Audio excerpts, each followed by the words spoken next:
നമസ്കാരം. ജനക്ഷേമവും വികസനവും അജണ്ടയാക്കി പിണറായി വിജയൻ സർക്കാരിന്റെ അവസാന ബജറ്റ്. സമ്പൂർണ്ണ ദാരിദ്ര്യ നിർമ്മാർജ്ജന പദ്ധതിയും വ്യാവസായിക ഇടനാഴിയും ഉടൻ യാഥാർത്ഥ്യമാക്കുമെന്നും ബജറ്റ് പ്രഖ്യാപനം. തൊഴിൽ ഇല്ലായ്മ പരിഹരിക്കാൻ കർമ്മ പദ്ധതിക്കും തുടക്കമായി. വി ഡി സതീശൻ MLA നമ്മോടൊപ്പം ഉണ്ട്. ശ്രീ വി ഡി സതീശൻ, ഈ സർക്കാരിന് ഈ ബജറ്റിനെ കുറിച്ചുള്ള പ്രതിപക്ഷത്തിന്റെ വിമർശനം എന്താണ്? യാതൊരുവിധ യാഥാർത്ഥ്യബോധമുള്ള ഒരു ബജറ്റല്ല. തെരഞ്ഞെടുപ്പിനെ മുന്നിൽ കണ്ടുകൊണ്ടുള്ള ഒരു ബജറ്റ് മാത്രമാണ്.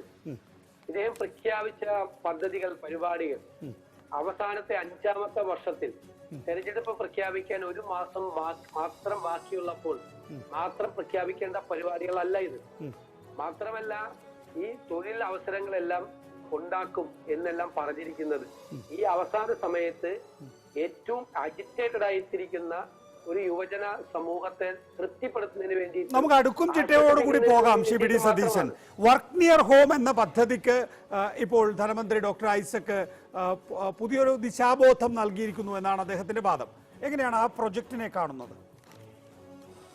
അല്ല, അതിൽ നല്ല കുറെ വാക്കുകൾ ഉപയോഗിക്കുന്നുണ്ട്. Digital economy, knowledge economy, digital platform, disk തുടങ്ങിയ കുറെ പദങ്ങൾ ഉപയോഗിക്കുന്നുണ്ട്. പക്ഷെ ആ പദ്ധതിയെ കുറിച്ച് യാതൊരു ക്ലാരിറ്റി ഇല്ല. ഒരു ഡിജിറ്റൽ പ്ലാറ്റ്ഫോം ഉണ്ടാക്കി ഇവിടെ ജോലിയില്ലാത്ത ആളുകളെല്ലാം രജിസ്റ്റർ ചെയ്ത് കഴിയുമ്പോൾ ലോകത്തിന്റെ വിവിധ ഭാഗങ്ങളിൽ നിന്നും ആ രജിസ്റ്റർ ചെയ്യപ്പെടുന്ന ഉദ്യോഗാർത്ഥികൾക്ക് എങ്ങനെ ജോലി കൊടുക്കുമെന്നാണ് അദ്ദേഹം പറയുന്നത്. ഇത് സത്യം പറഞ്ഞാൽ കേരളത്തിൽ ഈ പബ്ലിക് സർവീസ് കമ്മീഷനിൽ ജോലി കിട്ടാതെ അല്ലെങ്കിൽ ജോലി സാധ്യതകൾ ഇല്ലാതെ വളരെ പ്രയാസപ്പെട്ട് കഴിയുന്ന അഭ്യസ്തവിദ്യരായിട്ടുള്ള ഒരു സമൂഹത്തിനെ പച്ചയായി കബളിപ്പിക്കുകയാണ്. ശരി, ദയവായി തുടരുക Shri V D Satheesan. Doctor T M Thomas Isaac, Shri V D Satheesan, ഈ വർക്ക് നിയർ ഹോമിനെ കുറിച്ച് വലിയ ക്ലാരിറ്റി ഇല്ല. സതീശനാലും പേരുകളെല്ലാം ഓർക്കുന്നുണ്ട്. Digital economy, innovation economy, startup, ഉന്നത വിദ്യാഭ്യാസം, ഇതെല്ലാം കൃത്യമായിട്ട് കേട്ടിട്ടുണ്ട്. പക്ഷേ അതിനൊക്കെ കൃത്യമായ നിയതമായ അർത്ഥമുണ്ട്. സതീശൻ, നിങ്ങൾക്ക് അറിയാവുന്ന കാര്യങ്ങൾ തന്നെയാണ്. അപ്പോ അദ്ദേഹം പറയുന്നത് ഇതൊന്നും നടക്കണ കാര്യമല്ല. ഏതാണ്ട് ഇതായിരുന്നു കിഫ്ബി പറഞ്ഞപ്പോൾ നിങ്ങളൊക്കെ പറഞ്ഞതെന്ന് ഞാൻ ഓർക്കുകയാണ് കേട്ടോ. സതീശൻ പറഞ്ഞില്ല, പക്ഷെ നിങ്ങളുടെ പ്രതിപക്ഷ നേതാവിന്റെ വാചകങ്ങളും വിശേഷണങ്ങളും ഒക്കെ നല്ല ഓർമ്മയുണ്ടാവുമല്ലോ. വെറുതെ ഇങ്ങനെയൊക്കെ പറയരുത്. എന്റെ ചോദ്യം സ്ട്രെയിറ്റ് ഫോർവേഡ് ആണ് സതീശനോട്. ഒന്ന്, ഈ കോവിഡിന്റെ പശ്ചാത്തലത്തില് 50 ലക്ഷം പേര് കേന്ദ്രീകൃതമായ സംവിധാനത്തിന് പുറത്ത് ജോലിയിരുന്നത് ഇപ്പൊ 3 കോടിയായി വർദ്ധിച്ചു. ഒരു 5 വർഷം കൊണ്ട് 18 കോടിയായിട്ട് വർദ്ധിക്കുമെന്നാണ് കണക്ക്. ഇങ്ങനെ ഒരു പ്രവണതയുണ്ടോ?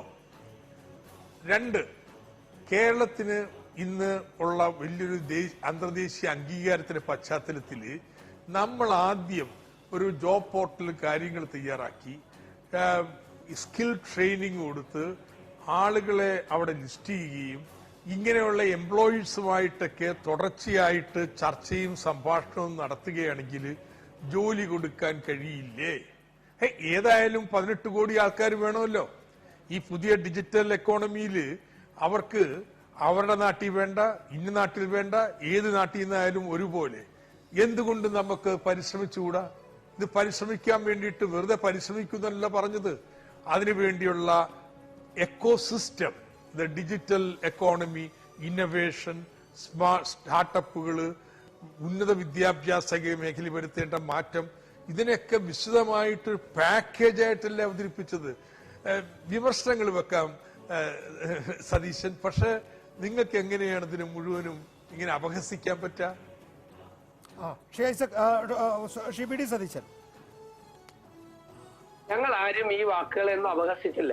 പിന്നെ ബഹുമാനപ്പെട്ട ധനകാര്യമന്ത്രിക്ക് അങ്ങേക്ക് മാത്രമാണ് ഇത്തരം വാക്കുകൾ അറിയാവുന്നത്. വേറെ ആർക്കും ഇത് പരിചിതമായ വാക്കുകളല്ല എന്നൊക്കെ ഒരു ഇന്ത്യൻ പശ്ചാത്തലത്തിൽ, പ്രത്യേകിച്ച് കേരളീയ പശ്ചാത്തലത്തിൽ ഇങ്ങനെ പറയുന്നത് ശരിയല്ല. കാരണം കേരളത്തിൽ നിന്നും നമ്മുടെ രാജ്യത്ത് നിന്നും ഏറ്റവും കൂടുതൽ ഈ ഫീൽഡിൽ വർക്ക് ചെയ്യുന്ന ആളുകളുള്ള ഒരു പ്രദേശമാണ്. നമ്മൾ ധാരാളമായിട്ട് എല്ലാ അക്കാഡമിക് ലോകത്തും അല്ലാത്ത ലോകത്തും ഒക്കെ ഈ വാക്കുകൾ ചർച്ച ചെയ്യുന്നതാണ്. മന്ത്രിയുടെ സംസാരം കേട്ട് കഴിഞ്ഞാൽ തോന്നുന്നു അദ്ദേഹം ആദ്യമായിട്ട് കണ്ടുപിടിച്ച വാക്കാണ് ഇന്നവേഷൻ, ആദ്യമായിട്ട് കണ്ടുപിടിച്ച വാക്കാണ് ഡിജിറ്റൽ എക്കോണമി തോന്നും. അങ്ങനെ ഒരു സ്വയം തോന്നൽ ശരിയല്ല. ഇതിനെക്കുറിച്ച് അറിയാം. ഞാൻ പറഞ്ഞത് ഈ പ്രോജക്റ്റിനെ കുറിച്ചോ പ്രോഗ്രാമിനെ കുറിച്ചോ മാത്രമല്ല, അതിന് യാതൊരു വ്യക്തതയും ഇല്ല എന്നാണ് പറഞ്ഞത്. അതായത് നമ്മളൊരു ഡിജിറ്റൽ പ്ലാറ്റ്ഫോം ഉണ്ടാക്കി രജിസ്റ്റർ ചെയ്ത ആളുകളെ വെച്ചാൽ അവർക്ക് തൊഴിൽ കിട്ടും. നിങ്ങൾക്ക് ഏറ്റവും പരിചയമുള്ള സ്ഥലത്ത് ഒരു 5000 സ്ക്വയർ ഫീറ്റ് സ്ഥലം അവിടെ ഉണ്ടെങ്കിൽ അവിടെ ഇരിക്കാൻ വേണ്ടിയിട്ടുള്ള സൗകര്യം കൊടുക്കും എന്നൊക്കെ പറഞ്ഞാൽ ഈ വർക്ക് അറ്റ് ഹോം 18 കോടിയായിട്ട് വർദ്ധിക്കുമ്പോൾ ഈ ആളുകൾക്ക് മുഴുവൻ തൊഴിൽ കിട്ടും എന്ന് പറഞ്ഞാൽ അത് അവ്യക്തമാണ് എന്നാണ് ഞാൻ പറഞ്ഞത്. ഞാൻ പറഞ്ഞത് അങ്ങ് ശ്രദ്ധിച്ചില്ല. ഇതൊന്നും നടക്കാത്ത കാര്യമാണെന്നോ അല്ലെന്നല്ല ഞാൻ പറഞ്ഞത്. അങ്ങയുടെ പ്രോജക്റ്റ് അവ്യക്തമാണ്. ഇപ്പൊ ഒരു സെമിനാറിൽ സംസാരിക്കുന്ന ലാഘവത്വത്തോടു കൂടി തെരഞ്ഞെടുപ്പിന്റെ ഏറ്റവും അവസാന വർഷം 1 മാസം മാത്രം തെരഞ്ഞെടുപ്പ് പ്രഖ്യാപിക്കാൻ ഇരിക്കുന്ന സമയത്താണ് അങ്ങ് ഈ ഡിജിറ്റൽ എക്കോണമിയെ കുറിച്ച് ഇങ്ങനെ വന്ന് സംസാരിക്കുന്നത്. ഇതിനു വേണ്ടിയിട്ടുള്ള ഒരു പ്രിപ്പറേഷനും ഗവൺമെന്റ് ചെയ്തിട്ടില്ല. ഗവൺമെന്റ് ചെയ്തിരിക്കുന്നത് ധനകാര്യ മന്ത്രി ഒരു ഡിജിറ്റൽ എക്സ്പേർട്ടിനെ വിളിച്ചോ അല്ലെങ്കിൽ ഈ ഫീൽഡിൽ പ്രവർത്തിക്കുന്ന ആളുകളെ വിളിച്ചോ ഉള്ള ഒരു പരിപാടിയാക്കി ഇത് അവതരിപ്പിച്ചു എന്നല്ലാതെ അങ്ങ് പറയുന്നത്, ഞാൻ അങ്ങയെ വെല്ലുവിളിക്കുന്നു, അങ്ങയുടെ ഈ പരിപാടി കൊണ്ട് ഒരു വർഷം 8 ലക്ഷം പേർക്ക് തൊഴിൽ കിട്ടും എന്നത് എന്ത് കണക്കിന്റെ അടിസ്ഥാനത്തിലാണ് അങ്ങ് പറഞ്ഞിരിക്കുന്നത്? ഏത് ഡാറ്റയുടെ അടിസ്ഥാനത്തിലാണ് അങ്ങ് പറഞ്ഞിരിക്കുന്നത്? അങ്ങ് പറഞ്ഞ് 18 കോടിയായിട്ട് വർദ്ധിക്കാൻ സാധ്യതയുണ്ട് എന്ന് പറയുന്ന വർക്ക് അറ്റ് ഹോം നടത്തുന്ന ആളുകൾ, അതൊരു പ്രൊജക്ഷനാണ്. കാരണം പാൻഡമിക് സിറ്റുവേഷനിൽ ഉണ്ടായ ഒരു സംഭവമാണ്. ആ പാൻഡമിക് സിറ്റുവേഷൻ കഴിഞ്ഞാൽ അതിലൊരു വലിയ വിഭാഗം ജനങ്ങൾ അവരുടെ തൊഴിലിലേക്ക് തിരിച്ചു പോകും. ചിലപ്പോൾ ഈ കോവിഡിന് മുമ്പുണ്ടായിരുന്ന തൊഴിലിന്റെ നേച്ചർ ആയിരിക്കില്ല. തൊഴിലൊക്കെ കുറെ പേർക്ക് നഷ്ടപ്പെട്ടിട്ടുണ്ട്. പക്ഷെ ഈ നഷ്ടപ്പെട്ട തൊഴിലുകൾ തിരിച്ചു വരും. അത് ചിലപ്പോൾ കോവിഡിന് മുമ്പുണ്ടായിരുന്ന തൊഴിലിന്റെ നേച്ചർ ആയിരിക്കില്ല, പുതിയ നേച്ചറിലായിരിക്കും. അപ്പൊ അതൊക്കെ നമുക്ക് പ്രെഡിക്റ്റ് ചെയ്യാൻ പറ്റാത്ത ഒരു പ്രത്യേകമായ സാഹചര്യത്തിലാണ് ലോകം നിൽക്കുന്നത്. അങ്ങ് ഭാവനാ സമ്പന്നനാണ്, അങ്ങ് ഇത്തരം കാര്യങ്ങൾ പോകും. അങ്ങ് സംസാരിച്ച് അങ്ങ് ഉട്ടോപ്യയിലേക്ക് കടക്കും. ഉട്ടോപ്യയുടെ അതിർത്തി കടക്കുമ്പോൾ മാത്രമാണ് ഞങ്ങളത് ഓർമ്മപ്പെടുത്തുന്നത്. അങ്ങ് ഉട്ടോപ്യയുടെ അതിർത്തിയാണ് കടന്നിരിക്കുന്നത്, അതിന്റെ ഇപ്പുറത്ത് നിൽക്കണമെന്ന്. ഞങ്ങള് ഈ കിഫ്ബിയെ കുറിച്ച് പറഞ്ഞു. കിഫ്ബിയെ കുറിച്ച് ഞങ്ങൾ ആധികാരികമായ ചില വിഷയങ്ങളാണ്. ഞങ്ങൾ സ്പെഷ്യൽ പർപ്പസ് വെഹിക്കിളിനെതിരാണെന്ന് പറഞ്ഞു. ഞങ്ങളത് പാസ്സാക്കാൻ, ഏകകണ്ഠമായി പാസ്സാക്കാൻ ഞങ്ങൾ കൂടെ നിന്നില്ലേ? അപ്പൊ ഞങ്ങൾ പറഞ്ഞു കുറെ കൂടി യാഥാർത്ഥ്യബോധം വേണം. ആ യാഥാർത്ഥ്യബോധം കിഫ്ബിയുടെ കാര്യത്തിൽ ഇപ്പോഴും ഇല്ല എന്നാണ് എന്റെ അഭിപ്രായം. ശരി, doctor T M Thomas Isaac, കാലാവധി ഇല്ലാത്ത സർക്കാരാണ് ഈ പ്രഖ്യാപനം നടത്തുന്നത് എന്നുകൂടിയുണ്ട് ഇതിനകത്ത്. കാരണം ഞങ്ങളുടെ ഉത്തമ വിശ്വാസം ഞങ്ങൾ തന്നെയാണ് അടുത്ത 5 വർഷം ഭരിക്കാൻ പോണതെന്ന ആ ജനവിധിയാണ് നമ്മുടെ തദ്ദേശ ഭരണ സ്ഥാപന തെരഞ്ഞെടുപ്പിൽ ഉണ്ടായിട്ടുള്ളത്. അപ്പോ ഞാൻ പറയട്ടെ, എനിക്ക് മാത്രം ഡിജിറ്റൽ എക്കോണമി, ഇന്നോവേഷൻ അല്ലെങ്കിൽ സ്റ്റാർട്ടപ്പ് എന്നൊക്കെ പറഞ്ഞാൽ മനസ്സിലാവുന്നു ഞാൻ വല്ലതും പറഞ്ഞു? സതീശൻ ഞാനിവിടെ കേൾക്കാൻ വന്നപ്പോൾ നിങ്ങൾ പറയുന്നത് ഇങ്ങനെ കുറച്ച് വാചക അടികൾ നടത്തി എന്ത് ചെയ്യാനാണെന്ന്. അപ്പോഴാണ് ചോദിച്ചത്, ഞാൻ പറഞ്ഞത് സതീശന് അറിയില്ലെന്നല്ല, ഞാൻ പറഞ്ഞു നിങ്ങൾക്ക് അറിയാം, എന്നിട്ട് എന്തിനാ നിങ്ങൾ ഇങ്ങനെ വർത്താനം പറയണമെന്ന് ഞാൻ പറഞ്ഞത്. രണ്ടാമത്തെ കാര്യം, നിങ്ങൾ ഇതൊന്നും ചെയ്യാതെ ഇപ്പൊ വന്ന് പറയുന്നത് എങ്ങനെ? നോക്കൂ, സ്കൂൾ ഡിജിറ്റലൈസേഷൻ നടന്നോ? കെ ഫോൺ വഴി എല്ലായിടത്തും ബാക്ക് ബോൺ എത്തിക്കാനായിട്ട് 3 വർഷമായിട്ട് പണിയെടുക്കുന്നുണ്ടോ? 3 ലാപ്ടോപ്പ് വിതരണം ചെയ്യാനുള്ള പദ്ധതി ആവിഷ്കരിച്ചോ? നിങ്ങൾ ഭരിച്ചിരുന്നപ്പോ 200 സ്റ്റാർട്ടപ്പ് ഉണ്ടായത് ഇപ്പൊ 3200, 20,000 പണിയാക്കുന്നത് ആ രീതിയിൽ വർദ്ധിച്ചിട്ടുണ്ടോ? ഇന്നവേഷൻ പ്രോത്സാഹനത്തിന് പറഞ്ഞിരിക്കുന്ന മുഴുവൻ സ്കീമുകളും ഈ സർക്കാരിന്റെ കാലത്ത് ആവിഷ്കരിച്ചു തുടങ്ങിയിട്ടുള്ളതല്ലേ? ഇപ്പൊ എടുത്ത് ഞാനങ്ങ് പറയുന്നതല്ല. നിങ്ങൾക്ക് എന്ത് അവകാശം? അവസാനം പ്രായച്ചത് ഇതൊക്കെ ചെയ്തതിന്റെ അവകാശമുണ്ട്. പിന്നെ സതീശൻ എങ്ങനെ ഇത് നേരത്തെ പറയാ? ഇപ്പോഴല്ലേ ഈ കോവിഡിന്റെ പശ്ചാത്തലത്തിൽ ഇത്തരത്തിലുള്ള പുതിയ വികേന്ദ്രീകൃതമായ ഉൽപാദന രീതികൾ സാർവത്രികമായി തീർന്നത്? അത് ഇപ്പോഴല്ലാതെ ഇന്നലെ പറയുന്നത് എങ്ങനെ? ഇന്നലെ വരെയും നിങ്ങളും ഞാനും എല്ലാം ചർച്ച ചെയ്യുന്നത് കേന്ദ്രീകൃതമായിട്ടുള്ള IT പാർക്കുകൾ ഉണ്ടാക്കാനാണ്. ഇന്നിപ്പോ ആ IT പാർക്കുകളിൽ ഈ രീതിയിൽ പണ്ടത്തെ പോലെ ഊന്നലല്ല വേണ്ടത്, വികേന്ദ്രീകൃതമായിട്ടുള്ള ഒന്നാണ് വേണ്ടത് എന്ന് തിരിച്ചറിയുന്നു. അപ്പൊ അതുകൊണ്ടാണ് ഇന്നിപ്പോ പറയുന്നത് ഇന്നാണ് ഈ മാറ്റം വന്നത്. സയൻസ് എന്തടിസ്ഥാനത്തിലാണ് ഇത്രയും പേർക്ക് ജോലി കിട്ടുമെന്ന് പറയുന്നത്? ആദ്യം തന്നെ 8 ലക്ഷം എന്ന് പറയുന്ന കള ഒന്ന് വായിച്ചു നോക്കാം. 3 ലക്ഷം പേർക്കാണ് ഈ ഡിജിറ്റൽ പോർട്ടൽ വഴി ജോലി കിട്ടുന്നതായിട്ട് പറയുന്നത്. 5 ലക്ഷം പേർക്ക് കാർഷികേതര മേഖലയിലുള്ള തൊഴിലാണ്. 3 ലക്ഷം കിട്ടും എന്ന് പറയുന്ന എന്തടിസ്ഥാനത്തിലാണ്? ഞങ്ങളുടെ കണക്കൂട്ടല് 5 ലക്ഷം പ്രൊഫഷണലുകള് തിരിച്ചു വന്നവരോ ജോബ് ബ്രേക്ക് എടുത്തവരോ ആയിട്ട് കേരളത്തിലുണ്ട്.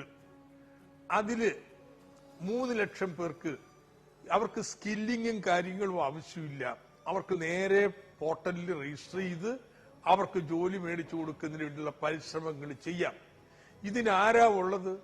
നോക്കൂ, കിഫ്ബി ബോർഡ് തന്നെ കെ-ഡിസ്കിനെ ടോട്ടലായിട്ട് രൂപാന്തരപ്പെടുത്തുന്നതിന് ഒരു പാരഗ്രാഫിൽ പരിപാടി പറഞ്ഞിട്ടില്ലേ? അതിന്റെ അടിസ്ഥാനത്തിൽ ഉചിതമായിട്ടുള്ള കിഫ്ബിയിൽ എങ്ങനെ ഏറ്റവും നല്ല വിദഗ്ധരെ കൊണ്ടുവന്ന് ചെയ്തുവോ അതുപോലെ കെ-ഡിസ്കില് ഉത്തമ കഴിവുള്ളവരെ കൊണ്ടുവന്ന് ഈ പരിപാടികൾ ചെയ്യും സതീശൻ. അപ്പൊ അതുകൊണ്ട് ഇതൊക്കെ ഗൗരവത്തിലെടുക്കാം, തമാശയായിട്ടല്ല. ഇത് ആരോട് സംസാരിച്ചിട്ട് അയ്യോ ഇതിന് കേരളത്തിൽ ഏറ്റവും പ്രഗത്ഭരായിട്ടുള്ള ആളുകളുമായിട്ട് ഏതാണ്ട് 1 ഡസൻ പ്രാവശ്യം പല VC നടത്തിയതിനു ശേഷം തയ്യാറാക്കിയിട്ടുള്ളത്. അപ്പോ ഇതിങ്ങനെ വെറും കാര്യം പറയൽ മാത്രമല്ല, ഇത് കൃത്യമായിട്ട് ഒരു പാക്കേജാണ്. നിങ്ങളൊന്ന് വായിച്ചു നോക്കാം. എനിവേ, നിങ്ങൾക്ക് ബോധ്യപ്പെടുന്നില്ലെങ്കിൽ ഞാൻ പറയാ, കിഫ്ബിയെ നിങ്ങൾ പറഞ്ഞതുപോലെ ഇതും പറഞ്ഞുകൊണ്ടിരുന്നോളൂ. കേരളത്തിലെ ജനങ്ങളുടെ മുമ്പിൽ ഞങ്ങൾക്കൊരു ക്രെഡിബിലിറ്റി ഉണ്ട്. ആ ക്രെഡിബിലിറ്റി കാര്യങ്ങൾ ചെയ്തത് കൊണ്ട് കിട്ടിയ ക്രെഡിബിലിറ്റിയാണ്. അതിന്റെ അടിസ്ഥാനത്തിൽ കേരളത്തിലെ ജനങ്ങള് ഞങ്ങൾ പറയുന്ന മുഖവിലക്കെടുക്കും. നിങ്ങൾക്ക് പറയാനുള്ളത് നിങ്ങൾ പറഞ്ഞോളൂ. ഷിബിഡി Satheesan, doctor T M Thomas Isaac പറയുന്നത് ഇതാണ് അവസരമെന്നാണ്. ഞാൻ ആ ചോദ്യം ഒന്ന് ഇങ്ങനെ ഫ്രെയിം ചെയ്തോളട്ടെ. ഇതാണ് അവസരമെന്നാണ്. നമുക്കിപ്പോൾ K-ഫോൺ പൂർത്തിയാകുന്നു. ഫെബ്രുവരിയിൽ ആദ്യഘട്ടം, ഏപ്രിൽ മാസമാകുമ്പോഴേക്കും റോൾ ഔട്ട് ചെയ്യാൻ സാധിക്കുമെന്നാണ്. BPL വീടുകളിൽ പോലും നമുക്ക് സൗജന്യമായി ഇന്റർനെറ്റ് എത്തിക്കാനാകും എന്നുള്ളതും, അതോടൊപ്പം തന്നെ നമുക്ക് ഇപ്പോൾ കോവിഡാനന്തര കാലഘട്ടത്തിൽ ഒരു പുതിയ മേഖല രൂപപ്പെട്ടു വന്നതും രണ്ടും കൂടി ചേർത്താൽ, പിന്നെ ഉന്നത വിദ്യാഭ്യാസ രംഗത്ത് നമ്മൾ കൈവരിച്ച നേട്ടങ്ങൾ ഇനി ആ മേഖല എങ്ങനെയാണ് ഉയർത്തിക്കൊണ്ടുവരേണ്ടത് എന്ന വീക്ഷണം, ഇതെല്ലാം ചേർത്ത് നോക്കൂ, ഇങ്ങനെ ഒരു പദ്ധതിക്ക് ഇതാണ് സമയം എന്നാണ് ഐസക് പറയുന്നത്. ഞാൻ പറഞ്ഞത് അദ്ദേഹം അത് മനസ്സിലാക്കില്ല. അദ്ദേഹം ആദ്യം പറഞ്ഞത് നിങ്ങൾക്കൊന്നും ഇത് പറഞ്ഞാൽ മനസ്സിലാവും എന്നാണ് പറഞ്ഞത്. ഈ വാക്കുകളൊക്കെ പറഞ്ഞത് ഞാൻ അതിലേക്ക് പോകുന്നില്ല. കിഫ്ബിയെ കുറിച്ച് ഞങ്ങൾ പറഞ്ഞതിന് അടിസ്ഥാനമുണ്ട്. ആ അടിസ്ഥാനം ഇപ്പോഴും നിലനിൽക്കുകയാണ്. അത് നല്ല രീതിയിൽ നടപ്പിലാക്കാൻ വേണ്ടി ഞങ്ങൾ സഹകരിച്ച ആളുകളാണ്, ഒരുമിച്ച് പാസ്സാക്കിയ ആളുകളാണ്. അതിനുശേഷം അതിന്റെ ട്രാക്ക് തെറ്റിപ്പോയപ്പോഴാണ് ഞങ്ങളത് പറഞ്ഞത്. ഇതേ വിഷയം അദ്ദേഹം അവകാശപ്പെടുന്നത് ആദ്യം ഇപ്പൊ സ്കൂളുകൾ ഡിജിറ്റലൈസ് ചെയ്തു. ആദ്യമായിട്ടാണ് സ്കൂളുകളിൽ ലാപ്ടോപ്പും കമ്പ്യൂട്ടറും കണ്ടതെന്ന് തോന്നുന്നു അദ്ദേഹം പറയുന്നത് കേട്ട് കഴിഞ്ഞാൽ. എത്രയോ വർഷങ്ങൾക്ക് മുമ്പ് കേരളത്തിലെ സ്കൂളുകളിൽ ആ ഡിജിറ്റൽ എഡ്യൂക്കേഷൻ ആരംഭിച്ച സംഭവമാണ്. അതിന്റെ എല്ലാത്തിന്റെ ക്ലെയിം നിങ്ങൾ അങ്ങ് എടുക്കല്ലേ, ഒറ്റയടിക്ക് അങ്ങ് എടുക്കല്ലേ.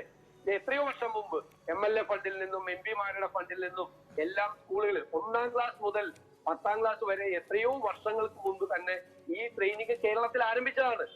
K-ഫോണിന്റെ കാര്യം, ഇതൊക്കെ ഈ പറയുന്ന ഇദ്ദേഹത്തിന്റെ ഡിജിറ്റൽ പ്ലാറ്റ്ഫോം ഇതും തമ്മിൽ എന്തും ബന്ധമാണുള്ളത്. ഡിജിറ്റൽ പ്ലാറ്റ്ഫോം എന്ന് പറയുന്നത് അദ്ദേഹം ഉദ്ദേശിക്കുന്നത് എല്ലാവരും വീട്ടിലിരുന്ന് ജോലി ചെയ്യാനുള്ള സൗകര്യം അല്ലല്ലോ അദ്ദേഹം ഉദ്ദേശിക്കുന്നത്. അദ്ദേഹം വേറെ പ്രത്യേകമായ സങ്കേതങ്ങൾ 5000 സ്ക്വയർ ഫീറ്റ് വർക്ക് സ്റ്റേഷനെ കുറിച്ച് ഉൾപ്പെടെയുള്ള കാര്യങ്ങളെ കുറിച്ച് അത് പറയുന്നുണ്ട്. ഞാൻ പറഞ്ഞത് എന്റെ പോയിന്റ് ഇത് വളരെ അവ്യക്തമാണ് എന്നാണ് പറഞ്ഞത്. അദ്ദേഹം ക്ലാരിറ്റി വരുത്തിക്കോട്ടെ, അദ്ദേഹം ക്ലാരിറ്റി വരുത്തിയിട്ട് പ്രോജക്ട് നടപ്പിലാക്കിക്കോട്ടെ. ഇപ്പോഴത്തെ ഇന്നത്തെ പ്രത്യേക സാഹചര്യത്തിൽ ഈ പറയുന്ന പ്രോജക്റ്റുകൾക്ക് വ്യക്തതയില്ലാതെ പറയുമ്പോൾ അതിന് ക്രെഡിബിലിറ്റി കുറയും. അദ്ദേഹം പറഞ്ഞ എന്ത് ക്രെഡിബിലിറ്റി ഗവൺമെന്റിന് പഞ്ചായത്ത് ഇലക്ഷൻ ജയിച്ചതുകൊണ്ട് ഈ ഗവൺമെന്റിനെ കുറിച്ചുള്ള ആക്ഷേപങ്ങൾ മുഴുവൻ മാഞ്ഞുപോയോ? എന്താണ് അത് എല്ലാം വെള്ളത്തിൽ കഴുകി കളഞ്ഞോ? എല്ലാം വെള്ളത്തിൽ കഴുകി ഒഴിഞ്ഞു പോയോ? പഞ്ചായത്ത് ഇലക്ഷന്റെ റിസൾട്ട് വെച്ചുകൊണ്ട് ഇങ്ങനെ രാഷ്ട്രീയമായിട്ട് ഇങ്ങനെ സംസാരിക്കല്ലേ. നിങ്ങളെന്താ ലോക്സഭാ തെരഞ്ഞെടുപ്പിനെ കുറിച്ച് ആലോചിക്കാത്തത്? നിങ്ങളുടെ അസംബ്ലി തെരഞ്ഞെടുപ്പിലെ റിസൾട്ട് അല്ലല്ലോ ലോക്സഭാ തെരഞ്ഞെടുപ്പിൽ വന്നത്. മുഖ്യമന്ത്രി നിയമസഭയിൽ പറഞ്ഞു പഞ്ചായത്ത് തെരഞ്ഞെടുപ്പിൽ കരുണത്തിട്ട് അടികൊണ്ടു UDF എന്ന് പറഞ്ഞു. അപ്പൊ പാർലമെന്റ് ഇലക്ഷൻ നിങ്ങൾക്ക് എവിടെയിട്ടാണ് നിങ്ങളുടെ അടികൊണ്ടത്? ആളുകൾ നെഞ്ചത്തിട്ട് നിങ്ങളുടെ ചവിട്ടുമായിരുന്നു ചെയ്തത്. അങ്ങനെയൊന്നും അല്ലല്ലോ. കേരളത്തിലെ പൊളിറ്റിക്സിൽ തെരഞ്ഞെടുപ്പുകളിൽ മാറി മാറി കാര്യങ്ങൾ വരും. ഞങ്ങൾ ഇന്നലെ പറഞ്ഞല്ലോ കിഫ്ബിയുടെ കാര്യത്തിൽ കണ്ടിന്യൂറ്റി ഉണ്ട്. കാരണം നിങ്ങൾ കൊണ്ടുവരുന്ന ഒരു കമ്മിറ്റ്മെന്റ് ഗവൺമെന്റിനില്ലേ? നിങ്ങൾ അതിന്റെ പേരിൽ കടമെടുക്കുന്നു. കിഫ്ബിയെ വെച്ചിട്ട് ഗവൺമെന്റിന്റെ സോവറിൻ ഗ്യാരണ്ടി വെച്ചിട്ട് നിങ്ങൾ കടമെടുക്കുന്നു. ഞങ്ങൾക്ക് ഉത്തരവാദിത്തമില്ല. നാളെ ഞങ്ങളുടെ ഗവൺമെന്റ് അധികാരത്തിൽ വന്നാൽ ഞങ്ങൾ കിഫ്ബി അവസാനിപ്പിച്ചു എന്ന് പറയാൻ ഏതെങ്കിലും ഗവൺമെന്റിനെ കൊണ്ട് പറ്റുമോ? ഗവൺമെന്റ് കമ്മിറ്റഡ് ആയി, ഗവൺമെന്റ് കണ്ടിന്യൂറ്റിയാണ്. ആളുകളുടെ മുമ്പിൽ ഗവൺമെന്റിന് മാറാൻ പറ്റില്ല പല പരിപാടികളിൽ നിന്നുകൊണ്ട്. അതുകൊണ്ട് വ്യക്തതയോടുകൂടി പരിപാടികൾ വേണം. തെരഞ്ഞെടുപ്പിന്റെ തൊട്ട് മുമ്പ് പടക്കം പൊട്ടിക്കുന്നത് ശരിയല്ല എന്നാണ് ഞാൻ പറഞ്ഞത്. ഈ പ്രോജക്റ്റിനെ കുറിച്ച് ഞാൻ അതുകൊണ്ടാണ് ശരി, പക്ഷേ ഇങ്ങനെ ഒരു ഇക്കോ സിസ്റ്റം അനിവാര്യമാണ് എന്നാണ് ശ്രീ തോമസ് ഐസക് പറയുന്നത്. ആ ഇക്കോ സിസ്റ്റത്തിന് അതാണ് ഡോക്ടർ ഐസക് താങ്കൾ ഒന്നുകൂടി വിശദീകരിക്കേണ്ട കാര്യം. അതായത് ഈ 5000 സ്ക്വയർ ഫീറ്റ് അല്ല വർക്ക് നിയർ ഹോം എന്നാണ്. അല്ല ഞാൻ ആ കാര്യത്തിൽ ഒരു ക്ലാരിറ്റി വരുത്തിക്കോട്ടെ. അല്ല ഒരു കാര്യം ഒറ്റ കാര്യം, ഇക്കോ സിസ്റ്റം എന്നുള്ളൊരു വാക്ക് അദ്ദേഹം ഉപയോഗിച്ചു. ഇവിടെ നിസാൻ മോട്ടോഴ്സ് അടക്കമുള്ള കുറെ സ്ഥാപനങ്ങൾ കേരളത്തിലേക്ക് വന്നു. അപ്പൊ അസംബ്ലിയിൽ ധനകാര്യമന്ത്രിയും മുഖ്യമന്ത്രി അടക്കമുള്ള ആളുകൾ ഭയങ്കര ക്ലെയിമാണ് ചെയ്തത്. ആ സ്ഥാപനങ്ങൾ ഏകദേശം 5000-ഓളം ആളുകൾക്ക് ജോലി കൊടുക്കും, സംവിധാനങ്ങൾ കൊടുക്കും എന്നെല്ലാം പറഞ്ഞു. അപ്പൊ അവര് ഗവൺമെന്റുമായിട്ടൊരു ധാരണയുണ്ടായിരുന്നു. 4 പ്രധാനപ്പെട്ട ഗ്ലോബൽ കമ്പനികൾ അടക്കം ഉള്ള 10ഓളം കമ്പനികൾ കേരളത്തിലേക്ക് വരാൻ വേണ്ടിയിട്ട് തിരുവനന്തപുരത്ത് വരാൻ വേണ്ടിയിട്ടുള്ള സംവിധാനം ഉണ്ടാക്കി. ഗവൺമെന്റും അവരുമായിട്ടുള്ള ഒരു ധാരണ ഉണ്ടാക്കിയിട്ട് അസംബ്ലിയിലെല്ലാം പറഞ്ഞ കാര്യമാണ് ഇക്കോ സിസ്റ്റം എന്നുള്ള വാക്ക് ഉപയോഗിച്ചത്. അവരവസാനം ആളുകൾ മുഴുവൻ പിരിഞ്ഞുപോയി. കാരണം ഗവൺമെന്റും അവരുമായി ഉണ്ടാക്കിയ ധാരണയനുസരിച്ച് ആ സ്ഥാപനങ്ങൾക്ക് തിരുവനന്തപുരത്ത് പ്രവർത്തിക്കാനുള്ള അല്ലെങ്കിൽ കേരളത്തിൽ പ്രവർത്തിക്കാനുള്ള ഇക്കോ സിസ്റ്റം ഉണ്ടാക്കുന്ന കാര്യത്തിൽ ഗവൺമെന്റ് ഫെയിൽ ചെയ്തു, പൂർണ്ണമായി ഫെയിൽ ചെയ്തു. അതിപ്പോ 100-400 പേരായിട്ട് ആ സ്ഥാപനങ്ങൾ മാറി. അത് 5000-10,000 ആയിട്ട് വർദ്ധിക്കാനുള്ള സാധ്യത ഉണ്ടായിരുന്ന സംഭവങ്ങൾ പൂർണ്ണമായി കോവിഡിന് മുമ്പ് തന്നെ അത് പൂർണ്ണമായി ഇല്ലാതായി. കാരണം ഗവൺമെന്റ് വാലവടി മാത്രമേ ഉള്ളൂ. ആ ഗവൺമെന്റിനെ പ്രതീക്ഷിച്ച് ഗവൺമെന്റിനെ ഉദ്ദേശിച്ച് ഈ സ്ഥാപനങ്ങൾ കേരളത്തിലേക്ക് കൊണ്ടുവരാൻ വേണ്ടി മുൻകൈയെടുത്ത വ്യവസായ പ്രമുഖരടക്കം ടെക്നോക്രാറ്റുകളടക്കമുള്ള ആളുകൾ ആ സ്ഥാപനങ്ങളുടെ മുമ്പിൽ ഇളിപ്പിനായി പോയി. ഇതാണ് ഒരു ഇക്കോസിസ്റ്റം ഉണ്ടാക്കിയതിന്റെ ഒരു കഥ. കേരളത്തിലേക്ക് ശരി, doctor T M Thomas Isaac അതിന് മറുപടി. ഞാൻ നേരത്തെ ചോദിക്കാൻ ഉദ്ദേശിച്ച ചോദ്യം വിടുന്നു. വി ഡി സതീശൻ ചോദിച്ച ഈ നിസാൻ ചോദിക്കുന്നു. എന്നിട്ട് നിങ്ങളാണോ 28ാം സ്ഥാനത്ത് നിന്ന് 10-1 ഈസ് ഓഫ് ഡൂയിങ് ബിസിനസിനെ കൊണ്ടുവരാൻ പോകുന്നത്? ആദ്യം കിഫ്ബിയെ കുറിച്ച് ചോദിച്ചതിനെ കുറിച്ചൊക്കെ പറയാം. കിഫ്ബിയെ കുറിച്ച് കിഫ്ബി എന്ത് ബാധ്യത നിങ്ങളുടെ തലയിൽ കൂടുതൽ കെട്ടിവെക്കുന്നതാണ്? നിങ്ങളും ഞങ്ങളും ചേർന്ന് നിയമസഭയിൽ പാസാക്കിയ നിയമത്തിൽ പറയുന്ന ബാധ്യതയുണ്ടാവും. ആ ബാധ്യതയ്ക്ക് എടുക്കാവുന്ന ലയബിലിറ്റി മാത്രമേ കിഫ്ബി എടുക്കത്തുള്ളൂ. അതാണ് അസറ്റ് ലയബിലിറ്റി മാച്ചിങ് മോഡൽ എന്ന് പറയുന്നത്. അതുകൊണ്ട് ഇല്ലാത്ത വേവലാതികളുമൊക്കെ നിങ്ങൾ നാട്ടിൽ പറഞ്ഞുണ്ടാക്കല്ലേ. അതുകൊണ്ട് കിഫ്ബി ഏതായാലും തുടരും എന്ന് സതീശൻ പറഞ്ഞത് സന്തോഷമുള്ള കാര്യം. ലൈഫ് പദ്ധതി നിർത്തലാക്കും എന്ന് പറഞ്ഞതുപോലെയല്ല കിഫ്ബി വേറെയായിട്ട് കാണുന്നത്. കിഫ്ബി നടത്തും എന്ന് പറയുന്നത് നല്ലത്. അങ്ങനെ വേണം സതീശൻ പറയാൻ. നിങ്ങളെക്കാൾ നന്നായിട്ട് ഞങ്ങൾ കിഫ്ബി നടത്തും എന്ന് പറയണം. അതല്ലാതെ എന്തോ ചില കാരണങ്ങൾ കൊണ്ട് പറഞ്ഞു കൂട്ടിയ കാര്യങ്ങളുണ്ടല്ലോ, അതൊന്നും ശരിയായിട്ടുള്ള സമീപനമല്ല. ഈ പറഞ്ഞതിൽ ക്ലാരിറ്റി ഇല്ല എന്നാണ് പറയുന്നത്. എന്താണ് IT നമ്മുടെ K-ഫോണുമായിട്ടുള്ള ബന്ധം? ഈ അഷ്വേർഡ് കണക്ടിവിറ്റി ഇല്ലെങ്കിൽ നിങ്ങൾ എങ്ങനെയാണ് വീട്ടിലിരുന്ന് പണിയെടുക്കുക? അഷ്വേർഡ് കണക്ടിവിറ്റി ഇല്ലെങ്കിൽ നിങ്ങൾ എങ്ങനെയാണ് വർക്ക് നിയർ ഹോം നടത്തുക? അതിന് അത്യന്താപേക്ഷിതമായിട്ടുള്ളത് ഈ ബാക്ക് ബോണാണ്. ഞാൻ പറഞ്ഞത് ഈ ഡിജിറ്റൽ എക്കോണമിയുടെ തുടങ്ങിയത് കമ്പ്യൂട്ടർ കണ്ടുപിടിച്ചത് LDF ആണെന്നല്ല പറഞ്ഞത്. നമ്മുടെ സംസ്ഥാനത്തെ മുഴുവൻ സ്കൂളുകളും ഇത്തരത്തിൽ ഡിജിറ്റലൈസ് ചെയ്യുന്നതിനെടുത്തിയ മുൻകൈ വലിയൊരു മാറ്റമോ കേരളത്തിൽ സൃഷ്ടിക്കുന്നേ. നമ്മുടെ എല്ലാ വീടുകളിലും ഈ IT വിദ്യ അറിയാവുന്ന ആരെങ്കിലും ഉണ്ടാവുമെന്ന് ഉറപ്പുവരികയാണ്. അവിടെയെല്ലാം ലാപ്ടോപ്പ് കൊടുക്കാൻ വേണ്ടി 50% സബ്സിഡി നൽകാൻ വേണ്ടി നമ്മൾ പ്രോത്സാഹിപ്പിക്കുകയാണ്. അതിനോട് പുറമെ ഈ IT ബാക്ക് ബോൺ കണക്ടിവിറ്റി കൂടി വരുമ്പോൾ അത് കേരളത്തിലെ ഡിജിറ്റലൈസ് ചെയ്യുന്ന വലിയൊരു കാൽവെപ്പാണ്. ഇങ്ങനെ നടപടികൾ സ്വീകരിച്ചുകൊണ്ടാണ്, അതിന്റെയൊക്കെ തുടർച്ചയായിട്ടാണ്. അല്ലാതെ ഒരു ദിവസം കയറി വന്നിട്ട് നിങ്ങൾ പറയലല്ല.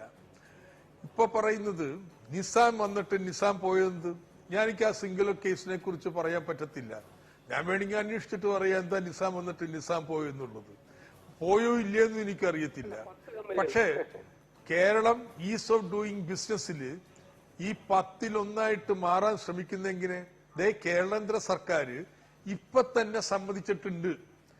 നമ്മൾ എടുത്ത നടപടികൾ അംഗീകരിച്ചുകൊണ്ട് 2400 കോടി രൂപ അധിക വായ്പ എടുക്കുന്നതിനുള്ള അനുവാദം കേരളത്തിന് നൽകിയിരിക്കുക. അത് തന്നെ ഈ സ്റ്റെപ്പ് വളരെ ഗൗരവമായിട്ട് ഈസ് ഓഫ് ഡൂയിങ് ബിസിനസ്സിൽ വന്നിരിക്കുന്നു എന്നുള്ളതാണ്. ഇനി എക്കോസിസ്റ്റത്തിൽ എന്തെങ്കിലും പോരായ്മയുണ്ടെന്നിരിക്കട്ടെ, ആ എക്കോസിസ്റ്റം ബിൽഡ് ചെയ്യണമെന്നല്ലേ പറയണേ. അത് ചെയ്യാൻ വേണ്ടി കൃത്യമായിട്ടുള്ള നടപടിക്രമങ്ങൾ വെക്കുന്നു. അതിലെ ക്ലാരിറ്റി എന്ന് പറയുന്നു.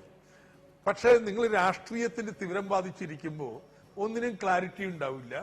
അത് നിങ്ങളുടെ രാഷ്ട്രീയ നിലപാടിന്റെ ഭാഗമായിട്ട് വരുന്ന കാര്യമായിട്ട് ഞാൻ കാണുന്നുണ്ട്. ഈ വർക്ക് നിയർ ഹോം എന്ന് പറയുമ്പോൾ ഈ 5000 സ്ക്വയർ ഫീറ്റ് ഗവൺമെന്റ് നിർമ്മിച്ച് നൽകും എന്ന് പറയുമ്പോൾ അതിനൊക്കെ ഒരു ക്ലാരിറ്റി വേണ്ടേ? അത് എവിടെയൊക്കെയാണ്, എന്താ അതിന്റെ അടിസ്ഥാനം?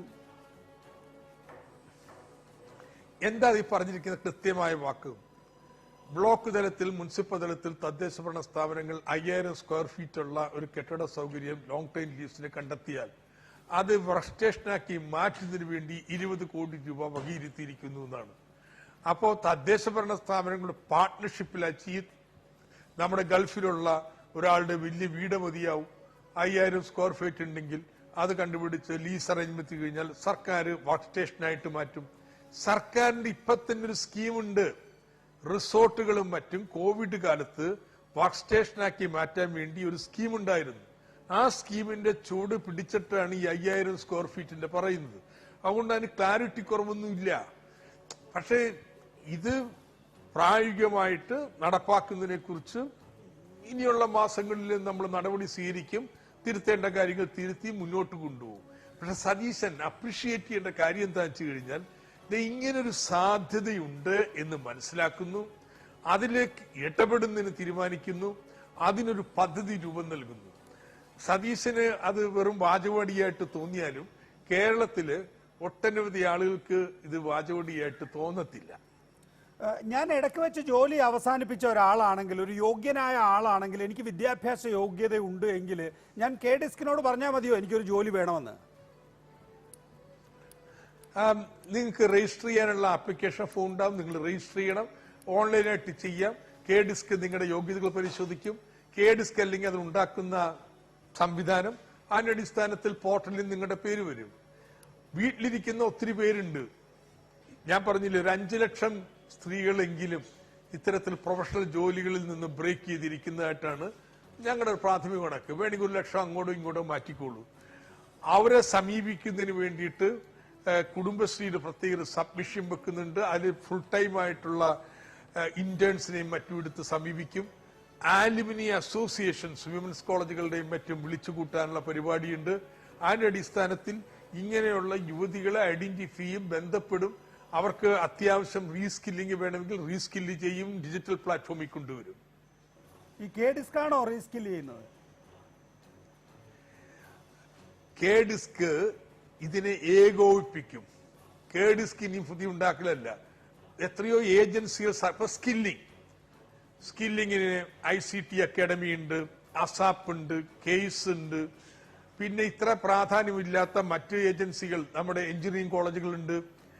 ഇങ്ങനെ ഒരു മിഷൻ മോഡിൽ ഈ ലക്ഷ്യത്തിന് വേണ്ടി, ഇത് ചെയ്യുന്നതിന് വേണ്ടി, ഏകോപിക്കാൻ വേണ്ടി ഇതിന്റെ കീഴിൽ സ്കിൽ മിഷൻ രൂപീകരിക്കുന്നു. അപ്പൊ കെ ഡിസ്ക് ഇപ്പൊ ശരി. വി ഡി സതീശൻ, അതിനപ്പുറത്തേക്ക് കൺഫ്യൂഷൻ മാറിയോ എന്നറിയില്ല, മാറാൻ സാധ്യതയില്ല. എന്തായാലും സർവതല സ്പർശിയാണ് ബജറ്റ് എന്നാണ് ഭരണപക്ഷം പറയുന്നത്. അങ്ങനെ എല്ലാ മേഖലകളെയും ഈ ബജറ്റ് തൊട്ടുപോയിട്ടുണ്ടോ? അദ്ദേഹം 4 മണിക്കൂർ കൊണ്ട് വായിച്ചു തീർക്കേണ്ട ഒരു ബജറ്റ് കുറെ ഭാഗങ്ങൾ വിറ്റ് 3.25 മണിക്കൂർ പറഞ്ഞിരിക്കുകയാണ്. അതായത് വിവിധ ഡിപ്പാർട്ട്മെന്റുകളിൽ നിന്ന് വരുന്ന പ്രൊപ്പോസൽസ് എല്ലാം, വിവിധ ഡിപ്പാർട്ട്മെന്റുകൾ ബജറ്റിന്റെ പ്രൊപ്പോസൽസ് വരും. അത് സാധാരണ ഇത്രയും വിശദമായിട്ടൊരു ധനകാര്യമന്ത്രിയും വായിക്കാറില്ല. അദ്ദേഹം വളരെ വിശദമായിട്ട് അതെല്ലാം കൂടി കമ്പൈൽ ചെയ്ത് ഓരോ ഡിപ്പാർട്ട്മെന്റിൽ നിന്നും വായിച്ചിട്ട് അത് സർവതല സ്പർശിയാണ് എന്ന് പറഞ്ഞാൽ ഞങ്ങൾ എങ്ങനെയാണ് അംഗീകരിക്കുന്നത്?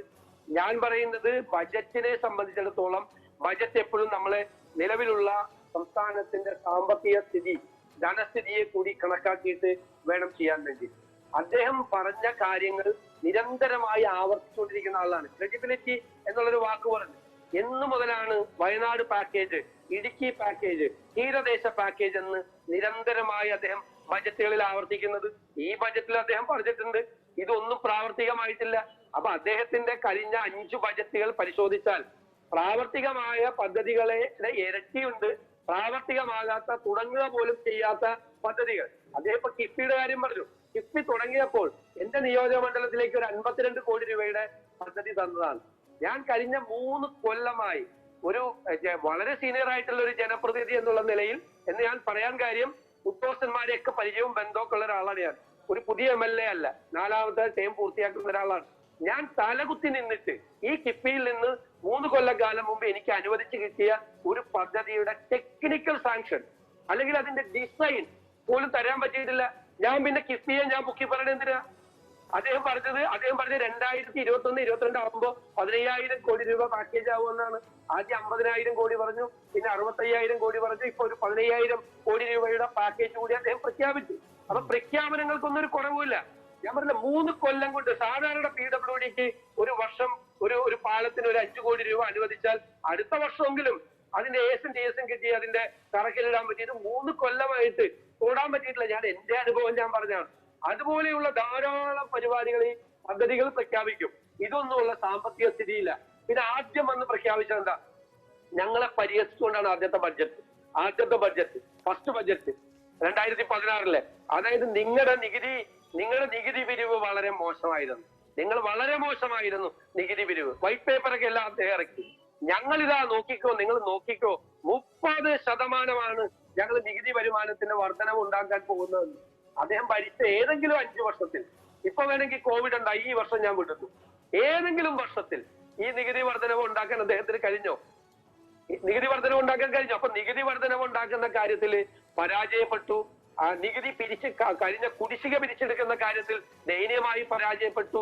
നികുതി ഭരണത്തിന്റെ കാര്യത്തിൽ പരാജയപ്പെട്ടു. ഇന്ത്യയിലെ മിക്കവാറും എല്ലാ സ്റ്റേറ്റുകളും വാറ്റിൽ നിന്ന് GSTയിലേക്ക് മാറിയപ്പോൾ അവരുടെ നികുതി ഭരണ സംവിധാനം പുനഃസംഘടിപ്പിച്ചു. എത്രയോ പ്രാവശ്യം ഞങ്ങൾ നിയമസഭയിൽ ആവശ്യപ്പെട്ടിട്ടുണ്ട്, നിങ്ങൾ ഈ GST സംവിധാനം ഒന്ന് പുനഃസംഘടിപ്പിക്കുക. ഇല്ലെങ്കിൽ ഒരു സിസ്റ്റം വന്നു കഴിഞ്ഞാൽ ആ സിസ്റ്റത്തിന്റെ തുടക്കത്തിൽ ഇത്രമാത്രം നികുതി ചോർച്ച ഉണ്ടായാൽ അതൊരു അപകടകരമായ ഒരു നികുതി സംസ്കാരം കേരളത്തിൽ ഉണ്ടാക്കും. അതാണിപ്പോ ഉണ്ടായിക്കൊണ്ടിരിക്കുന്നത്. അപ്പൊ അദ്ദേഹം ഈ പറയുന്ന പ്രവർത്തികളൊക്കെ ഇത് ചെയ്യണമെന്നുണ്ടെങ്കിൽ പണം ഉണ്ടാക്കണം, നികുതി പിരിക്കണം. ആ നികുതി പിരിവിന് നികുതി സംവിധാനങ്ങൾ മെച്ചപ്പെടുത്തണം. ഞാൻ അത് പറയുമ്പോൾ ഞാൻ ഒരു കാര്യം അദ്ദേഹത്തെ അപ്രീഷിയേറ്റ് ചെയ്യാറുണ്ട് സാധാരണ. കാരണം എന്താ? AGSTയിൽ നിന്ന് വാറ്റിലേക്ക് മാറി ഒരു കാലത്ത്. അദ്ദേഹം അന്ന് ധനകാര്യമന്ത്രിയായിരുന്നു. ആ വാറ്റിലേക്ക് മാറിയപ്പോൾ ആ വാറ്റിൽ നിന്നും പരമാവധി നികുതി പിരിച്ചെടുക്കുന്നതിന് വേണ്ടിയിട്ടുള്ള സംവിധാനങ്ങൾ നികുതി വകുപ്പിൽ ഏർപ്പെടുത്താൻ അദ്ദേഹം മുൻകൈയെടുത്തുള്ള ആളാണ്. അന്ന് ഞാൻ അദ്ദേഹത്തെ നിയമസഭയ്ക്ക് അകത്ത് വെച്ചും പുറത്തു വെച്ചും അഭിനന്ദിച്ചിട്ടുള്ള ആളാണ്. ഇത് അറിയാൻ പാടില്ലാത്ത ആളല്ല, നന്നായി അറിയാവുന്ന ആളാണ്. പക്ഷെ ഇപ്പൊ അദ്ദേഹത്തിന് എന്ത് പറ്റിയെന്ന് ഞാൻ അത്ഭുതപ്പെടുകയാണ്. GST വന്നതിന് ശേഷം നികുതി ഭരണത്തിലേക്കോ നികുതി പിരിച്ചെടുക്കുന്ന കാര്യത്തിലോ കുടിശ്ശിക പിരിച്ചെടുക്കുന്ന കാര്യത്തിലോ ഒരു ശ്രദ്ധയും ധനകാര്യ വകുപ്പിനുമില്ല, മന്ത്രിക്കില്ല എന്ന് പറയേണ്ടി വരും. അതുകൊണ്ടാണ് ഞങ്ങൾ ഇതിന്റെ ക്രെഡിബിലിറ്റിയെ കൂടുതലായി സംശയിക്കുന്നത്. മാത്രമല്ല, ദുർച്ചെലവുകൾ വർദ്ധിച്ചു. പണ്ട് അദ്ദേഹം ആദ്യ ധനകാര്യ മന്ത്രിയായിരുന്ന സമയത്ത് ഏതെങ്കിലും വകുപ്പുകളിൽ അനാവശ്യമായ ചെലവുകളോ പ്രോജക്റ്റുകളോ ഒക്കെ ഉണ്ടാകുമ്പോൾ ധനകാര്യ വകുപ്പിന്റെ കർശനമായ നിയന്ത്രണം ഒന്നുണ്ടാകുമായിരുന്നു. അദ്ദേഹം ശ്രദ്ധിക്കുമായിരുന്നു. നമ്മളറിയാം, ഞങ്ങളൊക്കെ വളരെ നന്നായി അതൊക്കെ നല്ല കാര്യങ്ങൾ നല്ലതെന്ന് പറയുന്ന ആളുകളാണ്. ഇപ്പോഴെന്താ? ഇപ്പൊ അദ്ദേഹം വല്ലതും അറിയുന്നുണ്ടോ? വകുപ്പിൽ ഏതെല്ലാം കാര്യങ്ങളാണ് നടക്കുന്നത്, എങ്ങനെയാണ് നടക്കുന്നതെന്ന് അദ്ദേഹത്തിന് വല്ല അറിയോ? അനാവശ്യ ചെലവുകൾ വർദ്ധിപ്പിക്കുകയും അല്ല അതെന്തുകൊണ്ടാണ് ഐസക്കന്റെ മറുപടി വരട്ടെ? താരതമ്യപ്പെടുത്താൻ പോലും പ്രായം കൂടിയതുകൊണ്ടാണോ? ഇനി എന്താണ് കാരണം? അത് അതിലേക്ക് കടക്കുന്നതിന് മുമ്പ് ഈ ബഡ്ജറ്റ് സർവതല സ്പർശിയാവുന്നത് എല്ലാ ഡിപ്പാർട്ട്മെന്റിനും പറഞ്ഞത് പകർത്തി വെച്ചുകൊണ്ടാണെന്നൊക്കെ പറഞ്ഞല്ലോ. സസ്യം പകർത്തിവെപ്പല്ല.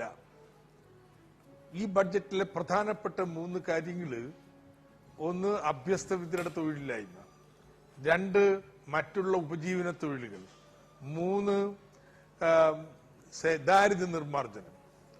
ഇത് 3ഉം മറ്റു വകുപ്പുകളിലെ സ്കീമുകൾ എടുത്ത് കൂട്ടിച്ചേർത്തുണ്ടാക്കിയിട്ടുള്ളതാണെന്ന്. പകർത്തിവെപ്പല്ല. ദാരിദ്ര്യം എങ്ങനെ ഇല്ലാതാക്കുന്നത്? ഈ ബാക്കിയുള്ള എല്ലാ വകുപ്പുകളുടെ ഇന്ന സ്കീമുകൾ ഇതുമായി സംയോജിപ്പിക്കാം.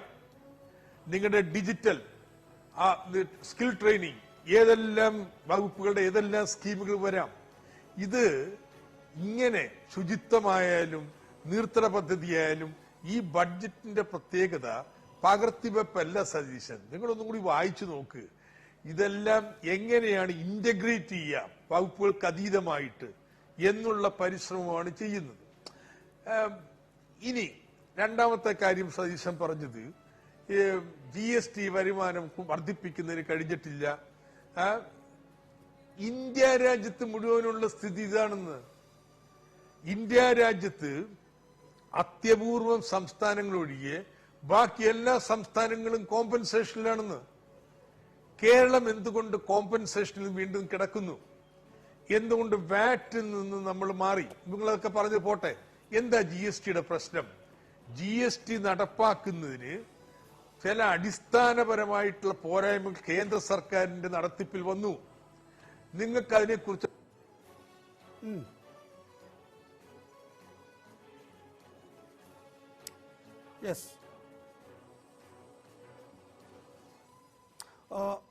ശിവടി സതീശൻ, ഈ റബ്ബറിന്റെ തറവില കൂട്ടിയത് കാർഷിക മേഖലയ്ക്ക് ഒരു തെരഞ്ഞെടുപ്പിന് പോകുന്ന ബജറ്റ് എന്നുള്ള നിലയിലെങ്കിലും ഒരു പരിഗണന നൽകിയതായി കാണുന്നില്ലേ? അല്ല, കാർഷിക മേഖലയിൽ റബ്ബറിന് 170 രൂപ അല്ല ഉയർത്തേണ്ടത്. റബ്ബറിന്റെ താങ്ങുവില കുറെ കൂടി വർദ്ധിപ്പിക്കണമായിരുന്നു. ഞാൻ ഒരു 200 രൂപയെങ്കിലും അദ്ദേഹം ആക്കുമെന്നാണ് ഞാൻ കരുതിയിരുന്നത്. ഞാനൊരു കാര്യം പറഞ്ഞുതരാം. കാർഷിക മേഖലയെ എങ്ങനെയാണ് അപ്രോച്ച് ചെയ്തിട്ടുള്ളത്? ഇപ്പൊ അദ്ദേഹം പറഞ്ഞ ഒരു കാര്യത്തിന് ഞാൻ മറുപടി പറയാം. നേരത്തെ ഇത് ഇന്റഗ്രേറ്റ് ചെയ്തു. അത് അദ്ദേഹം പ്രഖ്യാപിച്ച ആ തൊഴിലില്ലായ്മ പദ്ധതി അദ്ദേഹം അതിൻ്റെ അകത്ത് ഒരു മാസ്റ്റർ പീസ് ഡ്രീമി പ്രോജക്റ്റ് ആയിട്ട് അദ്ദേഹം അവതരിപ്പിച്ചു. ഞാൻ അതിനൊന്നും കുറ്റപ്പെടുത്തുന്നില്ല. അത് അദ്ദേഹത്തിൻ്റെതായ ഒരു രീതിയുണ്ട് ഇത്തരം കാര്യങ്ങൾ പ്രസന്റ് ചെയ്യുന്നതിന്. അത് ഞാൻ കുറ്റപ്പെടുത്തില്ല ആ രീതിയെ. ഞാൻ പറയുന്നത്, പക്ഷേ നിങ്ങൾ സർവതല സ്പർശിയാണ് എന്ന് പറയുന്നതിന് വേണ്ടിയിട്ടുള്ള എത്ര പ്രോജക്റ്റുകളുണ്ട്? കാർഷിക മേഖല എങ്ങനെയാണ് സമീപിച്ചിരിക്കുന്നത്? കാർഷിക മേഖലയിൽ കഴിഞ്ഞ കുറെ വർഷങ്ങളായി പറഞ്ഞിരിക്കുന്ന ഒരു കാര്യം, കാർഷിക മേഖലയിൽ ഒരു തടസ്സപ്പെടുന്നതുകൊണ്ട് ക്ഷമിക്കണം ശിവടി സതീശൻ. ഞാൻ മടങ്ങിയെത്താം. ഐസക്കിന് പോകാൻ കൂടുതൽ ടെലിവിഷൻ ചാനലുകൾ അദ്ദേഹത്തെ കാത്തിരിക്കുന്നുണ്ടാവുമല്ലോ. ഡോക്ടർ ഐസക്ക്, ഒരു ഘട്ടത്തിൽ താങ്കളുടെ വാക്കുകൾ മുറിഞ്ഞുപോയി, അതുകൊണ്ടാണ് ഞാൻ ഇടപെട്ടത്. ബാക്കി പറഞ്ഞോളൂ. അല്ല, ഇപ്പോ സതീശൻ ഇപ്പൊ പറഞ്ഞു നിർത്തിയ കാര്യം തന്നെ. കാർഷിക മേഖല എന്താ സമീപനം? കൃഷി ഡിപ്പാർട്ട്മെന്റ് മാത്രമല്ല, അതിനേക്കാൾ കൂടുതൽ തദ്ദേശഭരണ സ്ഥാപനങ്ങളുടെ പദ്ധതി വിഹിതം കാർഷിക മേഖലയിൽ വരുന്നുണ്ട്. ജലസേചനം, മണ്ണ് സംരക്ഷണം, ഇതെല്ലാം ഇതുമായി ബന്ധപ്പെടുത്തിയിട്ടാണ്. സഹകരണ മേഖലയോട് ബന്ധപ്പെടുത്തുന്നുണ്ട്. ഈ ബഡ്ജറ്റിന്റെ പ്രത്യേകത ഇത്തരത്തിൽ ഇപ്പോൾ മാത്രമല്ല, നേരത്തെയും ഈ രീതിയിൽ ഓരോ പ്രശ്നം പരിഹരിക്കുന്നതിന് അല്ലെങ്കിൽ മേഖലയുടെ പ്രശ്നങ്ങളെ കൈകാര്യം ചെയ്യുന്നതിന് മറ്റുള്ളവയെല്ലാം സംയോജിപ്പിക്കുക എന്നുള്ള സമീപനമാണ് കൈക്കൊള്ളുന്നത്. ദൗർഭാഗ്യവശാല് സതീശനത് മനസ്സിലാക്കാൻ പോലും കഴിയുന്നില്ല. ശരിയാ, സതീശൻ പറഞ്ഞത് 200 രൂപയാക്കണമെന്നുള്ള ആഗ്രഹമുണ്ട്. ഇപ്പൊ 150 നിന്ന് നമ്മൾ 170 ഉയർത്തുന്നു. UDF ഭരിച്ചിരുന്നപ്പോ 5-ാം വർഷമാണ് കൊണ്ടുവന്നത്. ഈ 5 വർഷക്കാലം ഏറ്റവും രൂക്ഷമായ റബ്ബറിന്റെ വിലയിടിവ് ഉണ്ടായിട്ട് പോലും 5-ാം വർഷം കൊണ്ടുവന്നു. ആ 5-ാം വർഷം ആകെ നിങ്ങൾക്ക് നൽകാൻ കഴിഞ്ഞത് 200-300 കോടി രൂപയാണ്. അതിന്റെ എത്രയോ മടങ്ങാണ് കഴിഞ്ഞ 5 വർഷം കൊണ്ട് നൽകിയിട്ടുള്ളത്. ഇപ്പൊ 170 രൂപയായിട്ട് വർദ്ധിപ്പിച്ചു. നമുക്ക് ശക്തമായിട്ട് ഒരുമിച്ച് നിന്ന് സമരം ചെയ്യാമെന്ന് കേന്ദ്രം തരാൻ ബാധ്യതയുണ്ടെന്നെങ്കിലും സതീശ പറയാം. എന്നിട്ട് നമുക്ക് ഒരുമിച്ച് നിന്നിട്ട് ഈ കേന്ദ്രത്തിൽ നിന്ന് പിടിച്ചു വാങ്ങാൻ വേണ്ടിയുള്ള സമരം, ഡൽഹി പോയി സമരം ചെയ്തില്ലെങ്കിലും കേരളത്തിൽ അല്ല ഡോക്ടർ ഐസക്, GST രൂപീകരിക്കുന്ന ഘട്ടത്തിൽ വളരെ വോക്കലായിരുന്നു ഡോക്ടർ ഐസക്. GST നമ്മളെ പറ്റിച്ചോണ്ടിരിക്കുമ്പോൾ, ചതിച്ചോണ്ടിരിക്കുമ്പോൾ, പിന്നിൽ നിന്ന് കുത്തിക്കൊണ്ടിരിക്കുമ്പോൾ താങ്കളുടെ ശബ്ദം ഉയർന്നു കേൾക്കുന്നില്ല. നികുതി പിരിവിനപ്പുറത്തേക്ക് ആരുടെയെങ്കിലും ശബ്ദം GST കൗൺസിലിൽ അവർക്ക് തലവേദന ഉണ്ടാക്കുന്നതായിട്ടുണ്ടെങ്കിൽ എന്റെ ശബ്ദമാണ്. എത്ര സമ്മേളനത്തിലാണെന്നറിയാമോ ഇതിന്റെ പ്രശ്നങ്ങളും തർക്കങ്ങളും ബഹളങ്ങളുമായിട്ട് പോകുന്നത്? കേരളം GSTയുമായിട്ട് ബന്ധപ്പെട്ട് 3 മന്ത്രിമാരുടെ സമ്മേളനം നടത്താനായിട്ട് മുൻകൈ എടുത്തിട്ടുണ്ട്. അപ്പോ അതൊക്കെ വളരെ ശക്തമായിട്ട് ഇടപെടുന്നുണ്ട്. ഏതായാലും ഇത്തവണത്തെ മീഡിയം ടെസ്റ്റ് ഫിസ്ക്കൽ പോളിസി സ്റ്റേറ്റ്മെന്റിന്റെ ഭാഗമായിട്ട് അനുബന്ധമായിട്ട് കേരളത്തിലെ GST എക്സ്പീരിയൻസ് എന്ന് പറഞ്ഞ് ഒരു 20 പേജ് ഞങ്ങൾ തയ്യാറാക്കി വെച്ചിട്ടുണ്ട്. അപ്പോ നിശ്ചയമായിട്ടും സതീശനെ വായിക്കുമെന്ന് എനിക്കറിയാം. അപ്പോൾ അതൊക്കെയാണ് ചെയ്യാൻ ഉദ്ദേശിക്കുന്നത്. അത് നടപ്പാക്കിയാൽ ഞങ്ങൾ എത്തിച്ചേർന്നിരിക്കുന്ന നിഗമനം കേരളത്തിന്റെ നികുതി വരുമാനം അടുത്ത 2023 ആകുമ്പോൾ കോമ്പൻസേഷൻ പരിധി 14% പോകുമെന്നുള്ളതാണ്. അപ്പൊ അതിന്റെ ഹോംവർക്കൊക്കെ ചെയ്തിട്ടുണ്ട്. അതിന്റെ അടിസ്ഥാനത്തിൽ പുരോഗതി ഉണ്ടാവുകയും ചെയ്യും. അതിന്റെ അടിസ്ഥാനത്തിലാണ് കേരളത്തിലെ ധനസ്ഥിതി സുസ്ഥിരമായ രീതിയിലേക്ക് മാറാൻ. ഐസക് പോകുന്നതിന് മുമ്പ് ശ്രീ വി ഡി സതീശൻ ഒരു പെർസെപ്ഷൻ സൃഷ്ടിക്കാൻ കഴിഞ്ഞിരിക്കുന്നു LDF-ന്. ഇതാ ഞങ്ങളാണ് തിരികെ വരാൻ പോകുന്നതെന്ന്. തദ്ദേശ ഭരണ തെരഞ്ഞെടുപ്പിലെ വിജയം ഇപ്പോൾ അടുത്ത 5 വർഷത്തേക്കുള്ള ബജറ്റും കൂടി അവതരിപ്പിക്കുമ്പോൾ കൃത്യമായ ആസൂത്രണം ഐസക്കിന്റെ മനസ്സിലുണ്ടാകും. ഈ ഒരു ബുദ്ധിയെ അല്ലെങ്കിൽ കുബുദ്ധിയെ നിങ്ങൾ മനസ്സിലാക്കുന്നില്ലേ? അല്ല, 5 വർഷത്തേക്ക് ഭരിക്കാനുള്ള മാൻഡേറ്റ് അവർക്കുണ്ടല്ലോ. ഈ തെരഞ്ഞെടുപ്പ് പ്രഖ്യാപിക്കുന്നത് വരെ ഉള്ള ഭരിക്കാനുള്ള പൂർണ്ണമായ മാൻഡേറ്റ് ഉണ്ട്. എല്ലാ ഗവൺമെന്റുകളും KM മാണിയോ അവസാനത്തെ ബഡ്ജറ്റ് അവതരിപ്പിക്കേണ്ടായി. അതുപോലെയുള്ള അവകാശം ഈ ധനകാര്യമന്ത്രിക്കും 6ാമത്തെ ബഡ്ജറ്റ് അവതരിപ്പിക്കാനുള്ള അവകാശം. പക്ഷെ 6ാമത്തെ ബഡ്ജറ്റ് കൊണ്ടുവന്നപ്പോൾ യാഥാർത്ഥ്യത്തിന് നിരക്കാത്ത തരത്തിലുള്ള കാര്യങ്ങൾ നേരത്തെ തന്നെ അദ്ദേഹം ഒരുപാട് കാര്യങ്ങൾ ഇങ്ങനെ ഡ്രീമി ആയിട്ട് ഇങ്ങനെ കുറെ കാര്യങ്ങൾ പറയും. ഞാൻ ഡ്രീമി ആകുന്നതിനെതിരല്ല കേട്ടോ. അദ്ദേഹം കേരളത്തിന്റെ ധനകാര്യമന്ത്രി സ്വപ്നം കാണേണ്ട ആള് തന്നെയാണ്. എല്ലാ ഭരണാധികാരികളും സ്വപ്നം കാണുന്നവരായിരിക്കണം എന്നുള്ള അഭിപ്രായമാണ് എനിക്കുള്ളത്. പക്ഷെ അദ്ദേഹം അതിന്റെ പരിധി വിട്ടിട്ട് അപ്പുറത്തോട്ട് പോകുന്നു. ഞാൻ അതുകൊണ്ടാണ് നേരത്തെ ഒരു ആരോപണം എന്ന് വെച്ചാൽ അദ്ദേഹം പലപ്പോഴും ഉട്ടോപ്പിയയുടെ അതിർത്തി കടക്കുന്നു എന്നാണ് എന്റെ ആക്ഷേപമുള്ളത്. അതുകൊണ്ട് ഈ പ്രഖ്യാപിക്കുന്ന പദ്ധതികൾക്ക് ക്രെഡിബിലിറ്റി പോയി. ആ ക്രെഡിബിലിറ്റി ഇല്ലാത്തത് കൊണ്ടാണ് ഏറ്റവും അവസാന വർഷം വന്ന് പ്രഖ്യാപിക്കുന്ന പദ്ധതികൾക്ക് അതിനൊരു ശക്തമായ ഒരു ധനസ്ഥിതിയുടെ പശ്ചാത്തലം കൂടി ഉണ്ടായിരുന്നെങ്കിൽ നമുക്ക് കുറച്ചുകൂടി വിശ്വസിക്കാമായിരുന്നു. അപ്പൊ തെരഞ്ഞെടുപ്പിന് 1 മാസം മുമ്പ് ഉള്ള ഈ 6ാമത്തെ ബഡ്ജറ്റിന് നമ്മൾ അത്ര സീരിയസ് ആയി കാണുന്നില്ല. പിന്നെ ഏതെങ്കിലും ഗവൺമെന്റ് പറഞ്ഞിട്ടുണ്ട് ഏതെങ്കിലും കാലത്ത് ഞങ്ങൾ ഈ ബജറ്റ് നടപ്പാക്കാൻ വേണ്ടിയിട്ട് ഞങ്ങൾക്ക് ഈ വീണ്ടും അധികാരത്തിൽ വരുമെന്നല്ലേ എല്ലാവരും പറയുള്ളൂ. ഈ ഐസക്കിനില്ല, ഇത് UDF-ന്റെ ഗവൺമെന്റ് നടപ്പാക്കേണ്ട ബജറ്റാണ്, നിങ്ങൾ നന്നായി ഇത് നടപ്പാക്കണമെന്ന് എന്നോട് ഐസക്ക് പറയോ? പറയില്ല. ഞങ്ങൾ തന്നെ ഇത് നടപ്പാക്കും, ഞങ്ങളുടെ ഗവൺമെന്റ് തന്നെ നടപ്പാക്കും എന്ന് പറയും. ഏതെങ്കിലും രാഷ്ട്രീയ പാർട്ടിക്കാര് അങ്ങനെ പറയോ? ഞാൻ അദ്ദേഹം അങ്ങനെ പറയുന്നേ കാണുള്ളൂ. അവസാനമായ അതിനുകൂടി മറുപടി. അല്ല, ലോകത്തിൽ ആദ്യമായിട്ട് നടന്നല്ലോ ഇപ്രാവശ്യം. അല്ലല്ലോ ഇപ്രാവശ്യം. മാത്രമല്ല ഡോക്ടർ ഐസക്, ഒരു 6ാം ബജറ്റിൽ ഇത്രയും ഒബീഡിയന്റ് ആയിരിക്കുന്ന പ്രതിപക്ഷത്തെ ഞാൻ ആദ്യമായിട്ട് കാണുകയാണ്. അതിനെ ഗൗരവമായി കാണാത്തതുകൊണ്ടായിരിക്കും. സതീശൻ ഒറ്റ ഉത്തരവുള്ളൂ. കിഫ്ബിയർ എന്ന് പറയുന്ന സംവിധാനം ആകാശകുസുമം, സ്വപ്നാടനം, യൂട്ടോപ്പിയ എന്നൊക്കെ നിങ്ങൾ പറഞ്ഞത് ചെയ്ത് കാണിച്ചതിന്റെ ക്രെഡിബിലിറ്റി മതി. എനിക്ക് ഈ ജോബ് പോർട്ടൽ വഴി കേരളത്തിൽ അഭ്യസ്ത വിദ്യർക്ക് തൊഴിൽ നൽകാൻ എന്ന് ജനങ്ങളുടെ മുമ്പിൽ തലയുയർത്തി എന്ന് പറയാൻ. അത് പറഞ്ഞോളാം. അതിനുള്ള സന്ദർഭം ഈ തെരഞ്ഞെടുപ്പ് വേളയിലുണ്ടാവും. നന്ദി, നമസ്കാരം. അതുപോലെ തന്നെ ശ്രീ ജി വിജയരാഘവൻ, ഇത് സാധ്യമാണോ ഈ വർക്ക് നിയർ ഹോം എന്ന പദ്ധതി?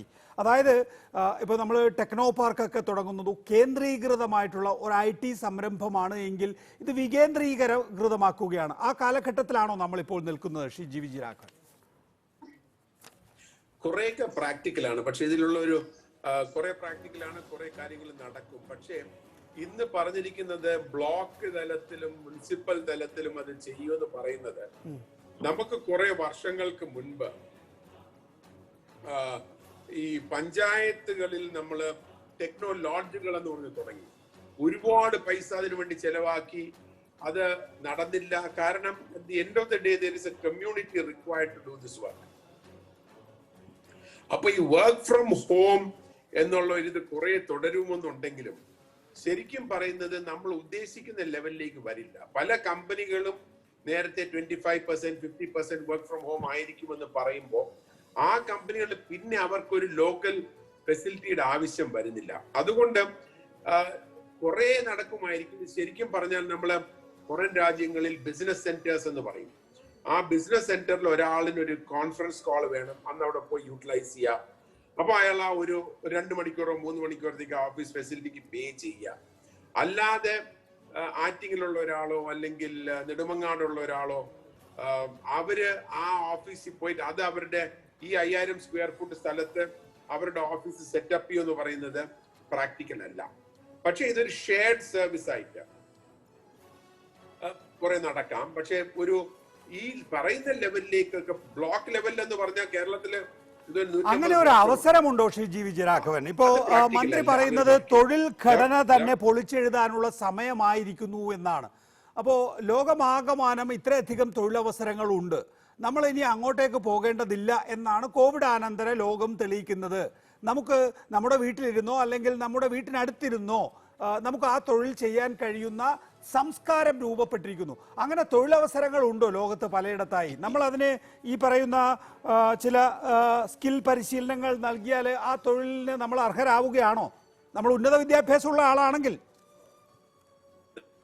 നമ്മൾ കഴിഞ്ഞ ഒരു 10 വർഷത്തിൽ കൂടുതലായി നമ്മൾ പല സ്കില്ലിംഗ് പ്രോഗ്രാംസ് നടത്തിയിട്ടുണ്ട്. ആസാപ്പ് എന്നും കേസു എന്ന് പറഞ്ഞ പല സ്കില്ലിംഗ് പ്രോഗ്രാംസ് നടത്തിയിട്ടുണ്ട്. പക്ഷെ അതിൽ നിന്നും എത്ര പേർക്ക് ഏത് ലെവൽ ഓഫ് ജോബ്സ് കിട്ടിയിട്ടുണ്ടെന്ന് നമ്മൾ നോക്കണം. അതുപോലെ തന്നെ നമ്മൾ ഇത്രയും നോക്കിയാൽ മതി. മിനിസ്റ്റർ ഇന്ന് ഭയങ്കര ഡിസ്റ്റർബൻസ് ഉണ്ടല്ലോ ഇവിടുന്ന്, ഇവിടെ ടെക്കിന്റെ അവിടുന്ന് ഭയങ്കര ബാക്ക്ഗ്രൗണ്ട് നോയ്സ് കേൾക്കുന്നുണ്ട്. നമ്മളൊരു കാര്യം ശ്രദ്ധിക്കാനുള്ളത്, നമ്മുടെ എഞ്ചിനീയറിംഗ് കോളേജുകളിൽ നിന്നും പാസ്സായി പുറത്തു വരുന്ന കുട്ടികൾക്ക് പോലും ഇന്ന് നല്ല ജോലി വാങ്ങിക്കൊടുക്കാൻ പറ്റുന്നില്ല. കാരണം മിനിസ്റ്റർ വളരെ ക്ലിയർ ആയിട്ട് നന്നായിട്ട് പോയിന്റ് ഔട്ട് ചെയ്ത കാര്യമാണ്, ഹയർ എഡ്യൂക്കേഷൻ രംഗം ഉടച്ചു വാർക്കണം. പക്ഷെ ഹയർ എഡ്യൂക്കേഷൻ രംഗം ഉടച്ചു വാർക്കുക എന്ന് പറയുന്നത് ഇതുപോലത്തെ ചില ഇനിഷ്യേറ്റീവ്സ് കൊണ്ട് നടക്കില്ല. അത് ഇന്നത്തെ ക്വാളിറ്റി ഓഫ് എഡ്യൂക്കേഷനിൽ തന്നെ മാറ്റണം. നമ്മൾ ഫോക്കസ് ചെയ്യുന്നത് ഇൻഫ്രാസ്ട്രക്ചറിലാണ്. ഇൻഫ്രാസ്ട്രക്ചർ അല്ല അതിനുള്ള സൊല്യൂഷൻ ക്വാളിറ്റി ഓഫ് എഡ്യൂക്കേഷൻ ആണ്. അപ്പൊ നമ്മുടെ എഞ്ചിനീയറിംഗ് വിദ്യാഭ്യാസത്തിൽ തന്നെ ഒരു മാറ്റം വരണം.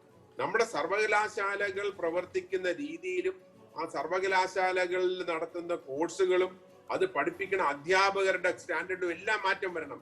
എന്നാൽ മാത്രമേ ഇവിടുന്ന് പാസ്സായി വരുന്ന കുട്ടികൾക്ക് ജോലി കിട്ടൂ. മിനിസ്റ്റർ വളരെ ക്ലിയർ ആയിട്ട് നന്നായിട്ട് ചില കാര്യങ്ങൾ പറഞ്ഞിട്ടുണ്ട്. അതൊരു നല്ല തോട്ട് പ്രോസസ് ആണ്. കാരണം ഒട്ടോണമി എന്ന് പറഞ്ഞ രീതിയിൽ ചെയ്യുന്ന നല്ല കാര്യമാണ്. പക്ഷെ ശ്രദ്ധിക്കാനുള്ളത്, ഞാൻ പ്ലാനിംഗ് ബോർഡിലുള്ള സമയത്ത് ഓട്ടോണമസ് കോളേജുകൾ തുടങ്ങി. പക്ഷെ അതിന് ഒരുപാട് പ്രശ്നങ്ങൾ ഉണ്ടായിരുന്നു. അത് കഴിഞ്ഞിട്ട് ഓട്ടോണമസ് കോളേജുകൾ മുന്നോട്ട് നമ്മൾ കൊണ്ടുപോയിട്ടില്ല, പുതിയതായിട്ട് വന്നിട്ടില്ല. ഓട്ടോണമി നല്ല കാര്യമാണ്, അതുമായിട്ട് മുന്നോട്ട് പോകുന്ന നല്ലൊരു ഇനിഷ്യേറ്റീവാണ്. പക്ഷേ അതിന് ഇന്നുള്ള മൈൻഡ് സെറ്റിൽ ഒരു മാറ്റം വരണം. ആ മാറ്റം വരാതെ CM-ഉം ചീഫ് മിനിസ്റ്ററും പല ഡിസ്കഷൻസിൽ പറഞ്ഞിട്ടുണ്ട് ഹയർ എഡ്യൂക്കേഷൻ രംഗത്തിൽ മാറ്റം വരണമെന്നുള്ളത്. പക്ഷേ നമുക്കുള്ള ഒരു പ്രോബ്ലം എന്ന് പറഞ്ഞാൽ, ഹയർ എഡ്യൂക്കേഷൻ രംഗം നമ്മൾ നോക്കുമ്പോൾ നമുക്ക് ഏറ്റവും വലിയ താല്പര്യം ഇപ്പൊ മാറ്റം വന്നാൽ നല്ല കാര്യം. അവിടെ ജോലി ചെയ്യുന്ന അധ്യാപകർ, യൂണിവേഴ്സിറ്റിയിൽ ജോലി ചെയ്യുന്ന സ്റ്റാഫ്, യൂണിവേഴ്സിറ്റിയിലെ വരുന്ന സിൻഡിക്കേറ്റ് മെമ്പർമാർ, അവരാണ് ഉന്നത വിദ്യാഭ്യാസം കൺട്രോൾ ചെയ്യുന്നത്. ശരിക്കും വിദ്യാർത്ഥികൾക്ക് വേണ്ടിയിട്ടാണ് ഉന്നത വിദ്യാഭ്യാസം എന്നും ആ ഉന്നത വിദ്യാഭ്യാസത്തിൽ നിന്നും പാസ്സായി വരുന്ന വിദ്യാർത്ഥികൾക്ക് വളരെ ഉന്നത നിലവാരത്തിലുള്ള തൊഴിലവസരങ്ങൾ കിട്ടണമെന്നുണ്ടെങ്കിൽ നമ്മുടെ സ്റ്റാൻഡേർഡ് ഓഫ് ഹയർ എഡ്യൂക്കേഷനിൽ മാറ്റം വരണം. ചില ചേഞ്ചസ് തുടങ്ങിയിട്ടുണ്ട്. നമ്മുടെ ടെക്നിക്കൽ യൂണിവേഴ്സിറ്റിയിലും ചില ചേഞ്ചസ് വന്നിട്ടുണ്ട്. പുതിയ ഡിജിറ്റൽ യൂണിവേഴ്സിറ്റി തുടങ്ങിയ നല്ല കാര്യമാണ്. ഈ പറയുന്ന ലെവലിലേക്കുള്ള മാറ്റങ്ങൾ ദയവായി തുടരുക ശ്രീ ജി വിജയരാഘവൻ. ഞാൻ മടങ്ങിയെത്താം താങ്കളിലേക്ക്. ഡോക്ടർ KT ജലീൽ കൂടി നമ്മോടൊപ്പം ചേരുന്നു, ഉന്നത വിദ്യാഭ്യാസ മന്ത്രി. ഡോക്ടർ KT ജലീൽ, ഈ വർക്ക് നിയർ ഹോം എന്ന് പറയുന്നത് ഒരൊറ്റ പ്രൊജക്റ്റ് അല്ലല്ലോ, അതിൽ ഉന്നത വിദ്യാഭ്യാസം അലിഞ്ഞു ചേർന്നിരിക്കുന്നു. നമുക്കറിയാവുന്നതുപോലെ K-Phone പദ്ധതി നമ്മുടെ മുമ്പിലുണ്ട്. ഇന്റർനെറ്റ് സാർവത്രികമാക്കുന്നു, അടിസ്ഥാനം അതാണ്. അത് കഴിഞ്ഞ് നമ്മൾ പ്രൊഫഷണലുകൾ എവിടെയൊക്കെയോ കുടുംബ ബന്ധങ്ങളുടെയോ അല്ലെങ്കിൽ ചില സാഹചര്യങ്ങളുടെയോ ഒക്കെ പേരിൽ നമ്മൾ തൊഴിൽ ഉപേക്ഷിച്ചവരെ ഒരു വിഭാഗമായി ഉയർത്താമെങ്കിൽ തന്നെയും നമ്മുടെ ഉന്നത വിദ്യാഭ്യാസ രംഗത്തിന് കൃത്യമായ ഒരു ദിശാബോധത്തോടു കൂടി മുന്നോട്ട് പോകാനായാൽ മാത്രമാണ് നമുക്ക് ഈ വർക്ക് നിയർ ഹോം എന്ന ഈ ഒരു ധനമന്ത്രി വിഭാവനം ചെയ്ത പദ്ധതിക്ക് പൂർണ്ണമായ വിജയം കണ്ടെത്താനാകും. ഡോക്ടർ KT ജലീൽ, ഉന്നത വിദ്യാഭ്യാസ വകുപ്പിന്റെ കോൺട്രിബ്യൂഷൻ എന്തൊക്കെയായിരിക്കും അതിൽ? ക്രമാനുഗതമായിട്ടുള്ള ഒരു ഡെവലപ്മെന്റ് ആണ് വിദ്യാഭ്യാസ രംഗത്ത് ഈ സർക്കാർ ലക്ഷ്യമിട്ടത്. 1 മുതൽ 12 വരെ ക്ലാസുകൾ, ഏറ്റവും കൂടുതൽ കുട്ടികൾ പഠിക്കുന്ന ആ മേഖല അതാണ്. അതുകൊണ്ട് തന്നെ ആ മേഖലയുടെ വികാസത്തിന് അനുസൃതമായിട്ടുള്ള പദ്ധതികൾ നമ്മൾ ആവിഷ്കരിച്ചു, നടപ്പിലാക്കി. ദേശീയ അന്തർദേശീയ നിലവാരങ്ങളിലേക്ക് നമ്മളുടെ സർക്കാർ എയ്ഡഡ് സ്കൂളുകളെ ഉയർത്തുന്ന സ്ഥിതിയുണ്ടായി. അതിന് വലിയ ഫലം കണ്ടു. ഏതാണ്ട് 6.5 ലക്ഷത്തിലധികം കുട്ടികളാണ് നമ്മുടെ സർക്കാർ സ്കൂളുകളിൽ തിരിച്ചെത്തിയത്. UDF ഭരിക്കുന്ന കാലത്ത് സാധാരണഗതിയിൽ പൊതുവിദ്യാലയങ്ങളാണ് കുട്ടികളുടെ എണ്ണക്കുറവ് മൂലം പൂട്ടപ്പെടാറ്. എന്നാൽ ഈ സർക്കാർ വന്ന് 4 വർഷം പിന്നിട്ടു, 5ാമത്തെ വർഷം പൂർത്തിയാക്കുമ്പോൾ ഇങ്ങനെ കുട്ടികളുടെ എണ്ണക്കുറവ് മൂലം പൂട്ടപ്പെടുന്നത് സ്വാശ്രയ അൺഎയ്ഡഡ് വിദ്യാഭ്യാസ സ്ഥാപനങ്ങളാണ് എന്നുള്ള സ്ഥിതി വന്നു. ഇത് തന്നെയാണ് വിദ്യാഭ്യാസ രംഗത്തുണ്ടായിട്ടുള്ള വലിയ ഒരു മാറ്റം എന്ന് പറയുന്നത്. ആ രംഗത്ത് നിന്ന് നമുക്കിനി ഹയർ എഡ്യൂക്കേഷനിലേക്ക് കടക്കേണ്ട ഘട്ടമായിരിക്കുന്നു. ഇതുവരെയും ഹയർ എഡ്യൂക്കേഷനെ നമ്മൾ പരിഗണിച്ചിരുന്നു. പക്ഷേ ഇത്രമേൽ ഹയർ എഡ്യൂക്കേഷന് പരിഗണന നൽകിയ ഒരു ബഡ്ജറ്റ് കേരളത്തിന്റെ ചരിത്രത്തിൽ ഇതിന് മുൻപ് ഉണ്ടായിട്ടുണ്ടാകുമോ എന്നുള്ളത് സംശയമാണ്. വ്യക്തമായ ദിശാബോധത്തോടു കൂടി തന്നെയാണ് നമ്മൾ ഹയർ എഡ്യൂക്കേഷൻ സെക്ടറിലേക്ക് കടക്കുന്നത്. ഓരോ വീട്ടിലും ഓരോ ലാപ്ടോപ്പ് എന്ന് പറയുന്ന ഈ ഒരു പദ്ധതി തന്നെ ഈ ഗവൺമെന്റ് എന്താണ് ഉദ്ദേശിക്കുന്നത് എന്നുള്ളത് വ്യക്തമാക്കി തരുന്നുണ്ട്. പ്രൊട്ടക്ട് ഹോം എന്ന് പറയുന്നത് ഒരു പുതിയ കൾച്ചറായി കോവിഡാനന്തര ലോകത്ത് രൂപപ്പെട്ടു വന്നിരിക്കുകയാണ്. വലിയ സംവിധാനങ്ങളോടുകൂടി, വലിയ ചെലവുകളോടുകൂടി ഓഫീസ് സംവിധാനങ്ങൾ ഉണ്ടാക്കേണ്ടതില്ല. ഇനി ഓരോരുത്തരും ചെയ്യേണ്ട പ്രവൃത്തികൾ അവരവരുടെ വീടുകളുടെ സൗകര്യത്തിലിരുന്ന് അതെ, അതൊക്കെയാണ് അതേക്കുറിച്ച് അറിയാവുന്ന പൊതു കാര്യങ്ങൾ എന്ന് ധനമന്ത്രി വിശദീകരിച്ച് നമുക്കറിയാം, ഡോക്ടർ കെ ടി ജലീൽ. പക്ഷേ ഉന്നത വിദ്യാഭ്യാസ രംഗത്ത് നമ്മൾ എവിടെയാണ് നിൽക്കുന്നത്? മിനിസ്റ്റർ തന്നെ എനിക്ക് തോന്നുന്നത് ബജറ്റ് പ്രസംഗത്തിലാണോ പിന്നീട് നടത്തിയ വാർത്താ സമ്മേളനത്തിലാണോ എന്ന് പറയില്ല, നമ്മുടെ യൂണിവേഴ്സിറ്റികൾ ലോക റാങ്കിങ്ങിൽ തീരെ താഴെയാണ്, തീരെ താഴെ. നേരത്തെ താങ്കൾ ചൂണ്ടിക്കാണിച്ചതുപോലെ പൊതുവിദ്യാഭ്യാസത്തിൽ നമ്മൾ മുന്നോട്ട് പോയിട്ടുണ്ടെങ്കിൽ ഉന്നത വിദ്യാഭ്യാസ രംഗത്ത് നമ്മൾ വളരെ പിന്നിലാണ് നിൽക്കുന്നത് എന്നതാണ് അത് തെളിയിക്കുന്നത്. അവിടെ മന്ത്രി വിശദീകരിച്ചത് 1800 അധ്യാപകർ ഉണ്ടാകേണ്ടിടത്ത് 1000-ഓളം അധ്യാപകരുടെ കുറവ് ഓരോ യൂണിവേഴ്സിറ്റിയിലും ഉണ്ടാകുന്നു എന്നുള്ളതാണ്. ആ സാഹചര്യം ഒന്നൊക്കെ നമുക്ക് പെട്ടെന്ന് പൊളിച്ചെഴുതാൻ കഴിയുന്നതാണോ? ഉന്നത വിദ്യാഭ്യാസ മേഖലയിൽ പൊളിച്ചെഴുത്ത് അനിവാര്യമാണ്. അതിനുള്ള നല്ല തുടക്കമാണ് ഈ സർക്കാർ കുറിച്ചിരിക്കുന്നത്. ഇപ്പോൾ അത് കുറച്ചുകൂടി വിപുലമായ തലത്തിലേക്ക് പ്രവേശിക്കുകയാണ്. ഫാക്കൽറ്റി എന്ന് പറയുന്നത് അക്കാഡമിക് രംഗത്ത് ഡെവലപ്മെന്റ് ഉണ്ടാകണമെങ്കിൽ, എക്സലൻസ് ആയിട്ടുള്ള നേട്ടങ്ങൾ നമുക്ക് കൈവരിക്കണമെങ്കിൽ അനിവാര്യമാണ്. അത് എല്ലാ യൂണിവേഴ്സിറ്റികളിലും ഉണ്ടാകേണ്ടതുണ്ട്. എല്ലാ യൂണിവേഴ്സിറ്റികളിലും ഫാക്കൽറ്റി വാക്കൻസീസ് ഇപ്പോ ഫിൽ ചെയ്തുകൊണ്ടിരിക്കുകയാണ്. വളരെ നല്ല രീതിയിൽ അത് നടന്നുകൊണ്ടിരിക്കുന്നു. എല്ലാ സർവകലാശാലകളിലും 1-2 മാസങ്ങൾക്ക് എല്ലാ വാക്കൻസികളും ഫിൽ ചെയ്യപ്പെടുന്ന സാഹചര്യം ഉണ്ടാകും. അതുപോലെ തന്നെ ഓട്ടോണമിയെ കുറിച്ച് ഇവിടെ സൂചിപ്പിക്കുകയുണ്ടായി. ഓട്ടോണമി നമ്മളുടെ വിദ്യാഭ്യാസ രംഗത്ത് ഒഴിച്ചുകൂടാനാകാത്ത ഒരു കാര്യമായിട്ട് മാറിക്കഴിഞ്ഞിട്ടുണ്ട്. പ്രത്യേകിച്ച് ദേശീയ തലത്തിൽ തന്നെ UGC അടക്കമുള്ള സംവിധാനങ്ങൾ ഓട്ടോണമിയെ പ്രോത്സാഹിപ്പിക്കുന്നുണ്ട്. സംസ്ഥാന സർക്കാർ ഓട്ടോണമി വേണ്ട എന്ന് തീരുമാനിച്ചാൽ പോലും ഓട്ടോണമി ഉള്ള സ്ഥാപനങ്ങൾ നമ്മളുടെ രാജ്യത്ത് വരില്ല എന്ന് പറയാൻ നമുക്ക് കഴിയില്ല. കാരണം UGC അംഗീകരിച്ചു കഴിഞ്ഞാൽ സംസ്ഥാന സർക്കാർ ബന്ധപ്പെട്ട സ്ഥാപനങ്ങൾക്ക് ഓട്ടോണമി നൽകുന്നതിനുള്ള എല്ലാ സൗകര്യങ്ങളും ചെയ്തു കൊടുക്കേണ്ടതായിട്ടുണ്ട്. അതുകൊണ്ട് തന്നെയാണ് നിലവിലുള്ള ഓട്ടോണമസ് കോളേജുകളുമായി ബന്ധപ്പെട്ട നിയമത്തിൽ ചില ഭേദഗതികൾ വരുത്താൻ വേണ്ടി സർക്കാർ തീരുമാനിച്ചത്. ഉടനെ തന്നെ ആ ഭേദഗതി പ്രാബല്യത്തിൽ വരും. അതോടുകൂടി നമുക്ക് കൂടുതൽ സ്ഥാപനങ്ങൾക്ക് ഓട്ടോണമി കൊടുക്കേണ്ട ഒരു സ്ഥിതിവിശേഷത്തിലേക്ക് കാര്യങ്ങൾ പോകും.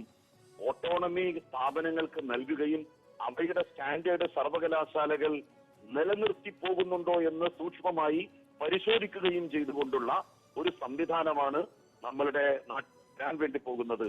അതുപോലെ തന്നെ അതായത് ഇടതുപക്ഷ ജനാധിപത്യ മുന്നണി സർക്കാരിന്റെ കാലഘട്ടത്തിൽ കൂടുതൽ സർവകലാശാലകൾക്ക് ഓട്ടോണമി നൽകേണ്ടി വരും.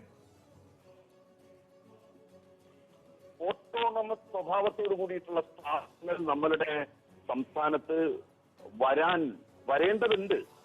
അത് വന്നില്ല എങ്കിൽ കോടിക്കണക്കിന് വരുന്ന കേന്ദ്ര സർക്കാരിന്റെ ഫണ്ട് നമുക്ക് ടാപ്പ് ചെയ്യാൻ വേണ്ടി കഴിയും.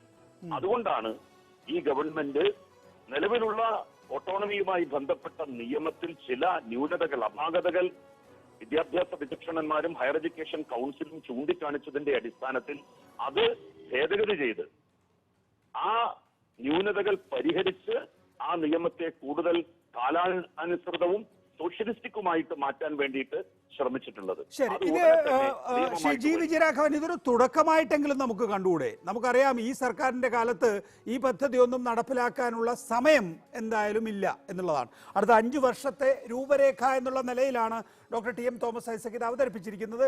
എന്തായാലും 2021 മെയ് മാസം അധികാരത്തിൽ വരുന്ന സർക്കാരിനാണ് ഇത് നടപ്പാക്കാനുള്ള ചുമതല. അതിൽ നേരത്തെ ചൂണ്ടിക്കാണിച്ചതുപോലെ പിണറായി വിജയൻ ആണെങ്കിൽ പിണറായി വിജയൻ, അല്ല മറ്റൊരാളാണെങ്കിൽ മറ്റൊരാൾ എന്നുള്ളതാണ്. പക്ഷേ ഇങ്ങനെ ഒരു തുടക്കം കുറിക്കാനുള്ള സമയമായോ എന്നുള്ളതാണ് ശ്രീ ജി വിജയരാഘവൻ നമ്മൾ പരിശോധിക്കേണ്ടത്. താങ്കളുടെ വിദഗ്ധ അഭിപ്രായം ഞാൻ തേടുന്നു. ഇല്ല, ഡെഫിനറ്റ്ലി എനിക്ക് ഇതിൽ വളരെയധികം സന്തോഷമുള്ളത് ഓട്ടോണമി എന്നുള്ളത് ഒഴിവാക്കാൻ പറ്റാത്തൊരു കാര്യമാണെന്ന് ഇപ്പോഴെങ്കിലും നമ്മൾ റിയലൈസ് ചെയ്യുന്ന പ്രധാനപ്പെട്ട ഒരു കാര്യമാണ്. എനിക്ക് ഓർമ്മയുണ്ട്, ഒരു 15-16 വർഷങ്ങൾക്ക് മുൻപ് തിരുവനന്തപുരം എഞ്ചിനീയറിംഗ് കോളേജിനെ ഓട്ടോണമസ് എഞ്ചിനീയറിംഗ് കോളേജ് ആക്കാൻ വേണ്ടിയിരുന്നപ്പോ അന്ന് അധ്യാപകർ വിദ്യാർത്ഥികളെ കൊണ്ട് സമരം ചെയ്യിപ്പിച്ചു ഓട്ടോണമിക്കെതിരായിട്ട്. അന്ന് ആ ഓട്ടോണമി സമരം വന്നില്ലായിരുന്നെങ്കിൽ തിരുവനന്തപുരം എഞ്ചിനീയറിംഗ് കോളേജ് ഇന്ന് IIT ലെവലിലേക്ക് ഗ്രോ ചെയ്ത് പോയേനെ. നമുക്ക് പറ്റുന്ന ഒരു പ്രോബ്ലം എന്ന് പറയുന്നത് we don't accept things on time. അപ്പൊ ഇതിൽ ഇന്ന് ശ്രീ ജലീൽ പറഞ്ഞ കാര്യം വളരെ ക്ലിയർ ആണ്. We will have to accept it at some point of time. The earlier we accept it the better it is. അതുപോലെ തന്നെയാണ് നമ്മളൊരു കാര്യം മനസ്സിലാക്കാനുള്ളത്. നമ്മൾ ഹയർ എഡ്യൂക്കേഷൻ, ഇപ്പൊ ഉദാഹരണത്തിന് അമൃത യൂണിവേഴ്സിറ്റി എന്തുകൊണ്ടാണ് കോയമ്പത്തൂർ പോയത്? കേരളത്തിൽ നമ്മൾ സമ്മതിക്കാത്തോണ്ടാണ്. മണിപ്പാലുകാർ എത്ര കാലമായിട്ട് കേരളത്തിൽ ഒരു മെഡിക്കൽ കോളേജ് തുടങ്ങാമെന്ന് പറഞ്ഞിരുന്നാണ്. നമുക്ക് we have to make changes in the university system. അതുപോലെ തന്നെ ഡോക്ടർ ജലീലും കൂടെ ഉള്ളതുകൊണ്ട് ഞാൻ പറയാണ്, ശരിക്കും പറഞ്ഞാൽ ഈ ഇന്നത്തെ നമ്മുടെ ടെക്നിക്കൽ യൂണിവേഴ്സിറ്റിയുടെ ബില്ലിന്റെ ഒറിജിനൽ പകർപ്പില് it was not meant to be an affiliating university, it was meant to be a re affiliating university. അതില് അന്നത്തെ UDF ഗവൺമെന്റ് കുറെ ഡൈല്യൂട്ട് ചെയ്തു. ഈ ഗവൺമെന്റ് വന്നിട്ട് വീണ്ടും ഡൈല്യൂട്ട് ചെയ്തു. ശരിക്കും യൂണിവേഴ്സിറ്റികളിൽ നമ്മൾ ശരിക്കും നോക്കേണ്ടത് ക്വാളിറ്റിയിലാണ് ഫോക്കസ് ചെയ്യാനുള്ളത്. നമ്മൾ ഇപ്പോഴും ഫോക്കസ് ചെയ്യേണ്ടത് ക്വാണ്ടിറ്റിയിലാണ്. You have to focus on quality. ആ ക്വാളിറ്റി എന്ന് പറഞ്ഞ ക്വാളിറ്റി ഓഫ് സർവകലാശാലകൾ, ഒരു കാര്യം മനസ്സിലാക്കാനുള്ളത്, സർവകലാശാലകൾ വിദ്യാർത്ഥികൾക്ക് വേണ്ടിയിട്ടാണ്, അധ്യാപകർക്ക് വേണ്ടിയിട്ടല്ല, അഡ്മിനിസ്ട്രേറ്റീവ് സ്റ്റാഫുകൾക്ക് വേണ്ടിയിട്ടല്ല, സിൻഡിക്കേറ്റിന് വേണ്ടിയിട്ടല്ല. വെളിയിലത്തെ നമ്മൾ ഇന്ന് ലോകത്തെ പ്രധാനപ്പെട്ട ഡോക്ടർ ജലീലിന് അറിയാം, നമ്മുടെ പല നേതാക്കന്മാർക്കും അറിയാം, പലർക്കും അത് പബ്ലിക്കായിട്ട് അഡ്മിറ്റ് ചെയ്യാൻ ബുദ്ധിമുട്ടാണെങ്കിലും നമ്മുടെ ഏറ്റവും പ്രഗത്ഭരായിട്ടുള്ള യൂണിവേഴ്സിറ്റികളിൽ ഇന്ന് ഡോക്ടർ ഐസക് പറഞ്ഞ ആ 2 റാങ്കിങ്ങിലും, ടൈംസിന്റെ റാങ്കിങ് ആയിരുന്നു, ഷാങ്ഹായ് റാങ്കിങ്ങിലായിരുന്നു, ആദ്യത്തെ 10 യൂണിവേഴ്സിറ്റിയിൽ നോക്കിയാൽ അവിടെ കോഴ്സ് ഓഡിറ്റ് എന്ന് പറഞ്ഞൊരു സാധനമുണ്ട്. അതായത് ഒരു വിദ്യാർത്ഥി ഡിസൈഡ് ചെയ്യും ഏതൊക്കെ സബ്ജക്ട്സ് ആണ് ടൈം ടേബിൾ അനുസരിച്ച് എടുക്കണം. ആദ്യത്തെ 2 ആഴ്ച അധ്യാപകർ ക്ലാസ് പഠിപ്പിക്കുന്നു. കുട്ടികൾ ക്ലാസ്സിൽ ഇരുന്നിട്ട് അവർ ആ ക്ലാസ്, എനിക്ക് ഈ അധ്യാപകനെ പഠിപ്പിക്കണോ വേണ്ടോ തീരുമാനിച്ചിട്ട് അവര് ഞാൻ ഇന്ന കോഴ്സ് എടുക്കുന്നില്ല എന്ന് പറയും. കണ്ടിന്യൂസ് ആയിട്ട് 2-3 സെമസ്റ്ററിന് ഒരു അധ്യാപകന്റെ ക്ലാസ്സുകളിൽ ഇരിക്കുന്ന കുട്ടികളുടെ എണ്ണം കുറയുകയാണെങ്കിൽ ആ അധ്യാപകന്റെ ജോലി പോകും. ആ ലെവലിലാണ്, അങ്ങനെയാണ് അവരുടെ ക്വാളിറ്റി കൊണ്ടുവരുന്നത്. ഇവിടെ എന്ന് പറഞ്ഞാൽ അധ്യാപകൻ പഠിപ്പിക്കുന്ന കാര്യം കുട്ടി വേണമെങ്കിൽ എടുത്തോളാം. മാത്തമാറ്റിക്സ് എടുത്താൽ ഫിസിക്സും കെമിസ്ട്രിയും മാത്രമേ എടുക്കാവുള്ളൂ. ഡോക്ടർ ഇക്ബാൽ വൈസ് ചാൻസലർ ആയിരുന്ന സമയത്താണെന്ന് തോന്നുന്നു നമ്മള് ക്രെഡിറ്റ് ആൻഡ് സെമസ്റ്റർ എന്തൊരു ഓപ്പോസിഷൻ ആയിരുന്നു. അപ്പൊ ഇതില് we have to change with the times in the world. അതിന്റെ ഒരു തുടക്കമായിട്ട് ഞാൻ ഇതിനെ കാണുന്നു, അതിനെ സ്വീകരിക്കുന്നു. പക്ഷെ ചെറിയ രീതിയിൽ പോയാൽ പറ്റില്ല. കാരണം ഞാൻ പല ചർച്ചകളിലും ഇതിനു മുമ്പ് പറഞ്ഞിട്ടുള്ള ഒരു കാര്യമാണ്, പണ്ട് മുതലാളി മറ്റേ ബിസിനസ്സുകാർ അവരെ മക്കളെ കേരളത്തിന് വെളിയിൽ പഠിപ്പിക്കാൻ വിടുമായിരുന്നു. അത് കഴിഞ്ഞപ്പോ ഉദ്യോഗസ്ഥന്മാരുടെ മക്കളെ കേരളത്തിന് പുറത്തെന്ന് പറഞ്ഞാൽ വിദേശത്തല്ല, ചെന്നൈയിലും ബാംഗ്ലൂരും ഡൽഹിയിലും ഇന്ന് രാഷ്ട്രീയക്കാരുടെ മക്കളും കേരളത്തിന് പുറത്തായി പോയി പഠിക്കുന്നു. അപ്പൊ കേരളത്തിലെ വിദ്യാഭ്യാസം പോരാത്തോണ്ടല്ല അവരവിടെ പോകുന്നത്. അതെങ്കിലും മനസ്സിലാക്കി നമ്മൾ ഇവിടുത്തെ ഒരു ചേഞ്ച് വരണ്ടേ? ആ രീതിയിലുള്ള ചേഞ്ചിന് വേണ്ടി ഡോക്ടർ ജലീലും എല്ലാം കൂടെ വർക്ക് ചെയ്യുകയാണെങ്കിൽ I will be very happy. Doctor Jaleel മറുപടി. നമ്മളുടെ സംസ്ഥാനത്ത് റെപ്യൂട്ടഡ് ആയിട്ടുള്ള 3 സെൽഫ് ഫിനാൻസിങ് എഞ്ചിനീയറിംഗ് കോളേജുകൾക്കാണ് ഇപ്പോ ഓട്ടോണമി കൊടുത്തത്.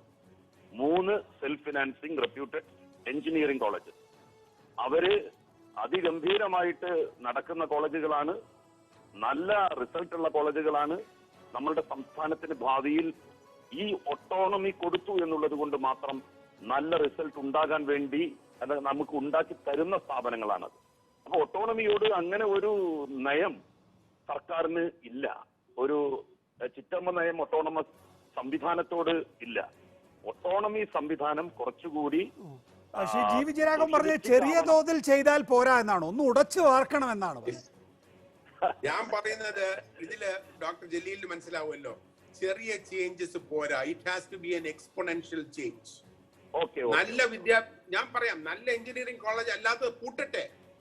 അതെ അതെ, നല്ല എഞ്ചിനീയറിംഗ് കോളേജുകൾ അല്ലെങ്കിൽ അവരെ പൂട്ടുക. Focus on quality, not on numbers. ആ നിലയിലേക്ക് നമുക്ക് കൊണ്ടുപോകാൻ കഴിയും. ഇനി കൂടുതൽ ആർട്സ് ആൻഡ് സയൻസ് കോളേജുകള്, അഫിലിയേറ്റഡ് കോളേജുകള്, ഇവയൊക്കെ തന്നെ ഓട്ടോണമസ് സ്വഭാവം അവർക്ക് കൈവരുന്ന സ്ഥിതി നമ്മുടെ സംസ്ഥാനത്ത് വരാൻ വേണ്ടി പോവുകയാണ്. അതോടുകൂടി ഉന്നത വിദ്യാഭ്യാസ രംഗത്ത് ഉണ്ടാകാൻ വേണ്ടി പോകുന്ന വലിയ വിപ്ലവം അത് നമുക്ക് എസ്റ്റിമേറ്റ് പോലും ചെയ്യാൻ കഴിയാത്ത അത്രയും വിപുലമാണ്. കേരളത്തിനെ നമുക്ക് ശരിക്കും ഒരു എഡ്യൂക്കേഷൻ ഹബ്ബായിട്ട് മാറ്റണം. കേരളത്തിന്, അതായത് കേരള മലയാളികൾ മാത്രം ഇന്ന് ജീവിതരാഘവൻ ഇതിനൊരു പണം വേണ്ടേ നമ്മുടെ കയ്യില്? ഇങ്ങനെയൊക്കെ കാര്യങ്ങൾ മാറ്റിയെടുക്കണമെങ്കിൽ വിപ്ലവകരമായ മാറ്റങ്ങൾ. ഞാൻ ചോദിക്കട്ടെ, ചെന്നൈയിൽ വന്നിരിക്കുന്ന വിദ്യാഭ്യാസ സ്ഥാപനം ഡോക്ടർ ജലീലിന് അറിയാലോ, VIT, Ashoka University, Azim Premji University, Indian School of Business, Great Lakes Institute ചെന്നൈയിൽ, ഇവരാരും ഗവൺമെന്റിന് ഒരു പൈസ ഇല്ലാതെയാണല്ലോ അവർ തുടങ്ങിയിരിക്കുന്നത്. നമുക്ക് ഗവൺമെന്റ് പൈസ സോഷ്യൽ സെക്ടറിൽ സ്പെൻഡ് ചെയ്യാം. ഗവൺമെന്റ് കോളേജുകളുടെ ക്വാളിറ്റി കൂട്ടാൻ വേണ്ടിയിട്ട് സ്പെൻഡ് ചെയ്യാം. നമ്മൾ തന്നെ ചെയ്യണമെന്ന് വിചാരിച്ചിട്ട് കാര്യമില്ല. കാരണം എനിക്കറിയാം, നികേഷ് പറഞ്ഞ ഐടിയെ പറ്റി ഐടിയിൽ പറ്റിയ പ്രോബ്ലം അത് തന്നെയാണ്. നമ്മൾ പ്രൈവറ്റ് ഇൻവെസ്റ്റ്മെന്റ് ബിൽഡിംഗ്സിൽ വരാതെ ഇരുന്നുകൊണ്ടാണ് നമുക്ക് മുഴുവൻ ഗവൺമെന്റ് പാർക്കുകളായി മാറിയത്. പ്രൈവറ്റ് പാർക്കുകളായിരുന്നെങ്കിൽ കോടിക്കണക്കിന് രൂപ നമുക്ക് മറ്റു കാര്യങ്ങൾക്ക് യൂസ് ചെയ്യാമായിരുന്നു. പക്ഷെ ഈ ചേഞ്ചിനെ ഞാൻ സ്വാഗതം ചെയ്യുന്നു. കാരണം ആ ചേഞ്ച് വന്നില്ലെങ്കിൽ നമ്മുടെ യൂണിവേഴ്സിറ്റീസ് പൂട്ടിപ്പോകും. ഷിയാം ആരിഫ്, എത്ര കണ്ട് ഇതിന്റെ ഒരു സാധ്യതയെ താങ്കൾ അളക്കുന്നു? ഒരു കാര്യത്തിൽ നമ്മളെല്ലാം, ധനമന്ത്രി മാത്രം സ്വപ്നം കണ്ടാൽ പോരല്ലോ, നമ്മളെല്ലാവരും സ്വപ്നം കാണുന്നവരായിരിക്കണം. എന്നാൽ മാത്രമല്ലേ ഒരു ശോഭനമായ ഭാവി നമുക്ക് പ്രതീക്ഷിക്കാൻ കഴിയൂ. ഉന്നത വിദ്യാഭ്യാസ രംഗത്ത് വലിയ ചലനങ്ങൾ നമുക്ക് നമ്മുടെ വീട്ടിലിരുന്നോ വീടിന് ചുറ്റുമിരുന്നോ കൊണ്ട് നമുക്ക് ലോകത്ത് എവിടെയുമുള്ള ആവശ്യങ്ങൾക്കനുസരിച്ച് ജോലി ചെയ്യാൻ കഴിയുന്നു. ഇതോ മറ്റോ വിജയിച്ചാലുണ്ടല്ലോ കേരളം വലിയൊരു IT ഹയർ എഡ്യൂക്കേഷൻ ഹബ്ബായി മാറുന്നു എന്നുള്ളതാണ്. ഇന്റർനെറ്റ് സാർവത്രികമാകുന്ന ഒരു അടിസ്ഥാന കാര്യം കൂടി നമ്മൾ സ്വായത്തമാക്കുകയാണെങ്കിൽ എല്ലാമായി ഏതാണ്ട്. അല്ല, ഇത് നമുക്ക് സാധ്യമാവും എന്നുള്ളതിന്റെ ലക്ഷണമാണ്. നമ്മള് പൊതുവിദ്യാഭ്യാസ രംഗത്ത് നമുക്ക് ഇത്തരത്തിലുള്ള ചലഞ്ചസ് ഉണ്ടായിരുന്നു. പൊതുവിദ്യാഭ്യാസ രംഗത്ത് നമ്മൾ മോഡേൺ എഡ്യൂക്കേഷനുമായി, ലോകത്തിന്റെ മോഡേൺ എഡ്യൂക്കേഷനുമായി കേരളം വരുന്നില്ല. കേരളത്തിന് എത്തിപ്പെടാൻ കഴിയുന്നില്ല. കേരളത്തിലെ വിദ്യാർത്ഥികൾ പഴയ പള്ളിക്കൂടങ്ങളിൽ ഇങ്ങനെ ഇരുന്ന് ചടഞ്ഞുകൂടി പഠിക്കുന്നവരായി മാറുന്നു. അവർക്ക് മോഡേൺ എഡ്യൂക്കേഷൻ, IT എഡ്യൂക്കേഷൻ, അതുപോലെയുള്ള എഡ്യൂക്കേഷനുമായി കേരളത്തിലെ സ്കൂൾ വിദ്യാഭ്യാസം പോകാത്തത് കൊണ്ടാണ് കേരളത്തിലെ നമ്മളെ അൺഎയ്ഡഡ് സ്കൂളുകൾ. ഈ സ്ത്രീ പ്രൊഫഷണലുകൾക്കാണ് ഇതിൽ ഊന്നൽ നൽകുക എന്നാണ് ധനമന്ത്രി പറഞ്ഞത്. അതായത് 75% വരുന്ന സ്ത്രീകളായിട്ടുള്ള ആളുകൾ ജോലി ചെയ്യാതെ വീട്ടിലിരിക്കുകയാണ്. അവരെവിടെയോ വെച്ച് കരിയർ ബ്രേക്ക് ചെയ്തിരിക്കുന്നു എന്നുള്ളതാണ്. അവരെ ഉയർത്തിക്കൊണ്ടുവരാൻ എന്നുള്ളതാണ് ആസൂത്രണം. ഞാൻ പറഞ്ഞത്, നമുക്ക് ഇപ്പൊ തന്നെ വർക്ക് ഫ്രം ഹോം മാത്രമല്ല, വർക്ക് നിയർ ഹോം പ്രോജക്റ്റുകൾ പലയിടങ്ങളിലും യഥാർത്ഥത്തിൽ നമ്മുടെ പല വീട്ടമ്മമാരും ചെയ്യുന്നുണ്ട്.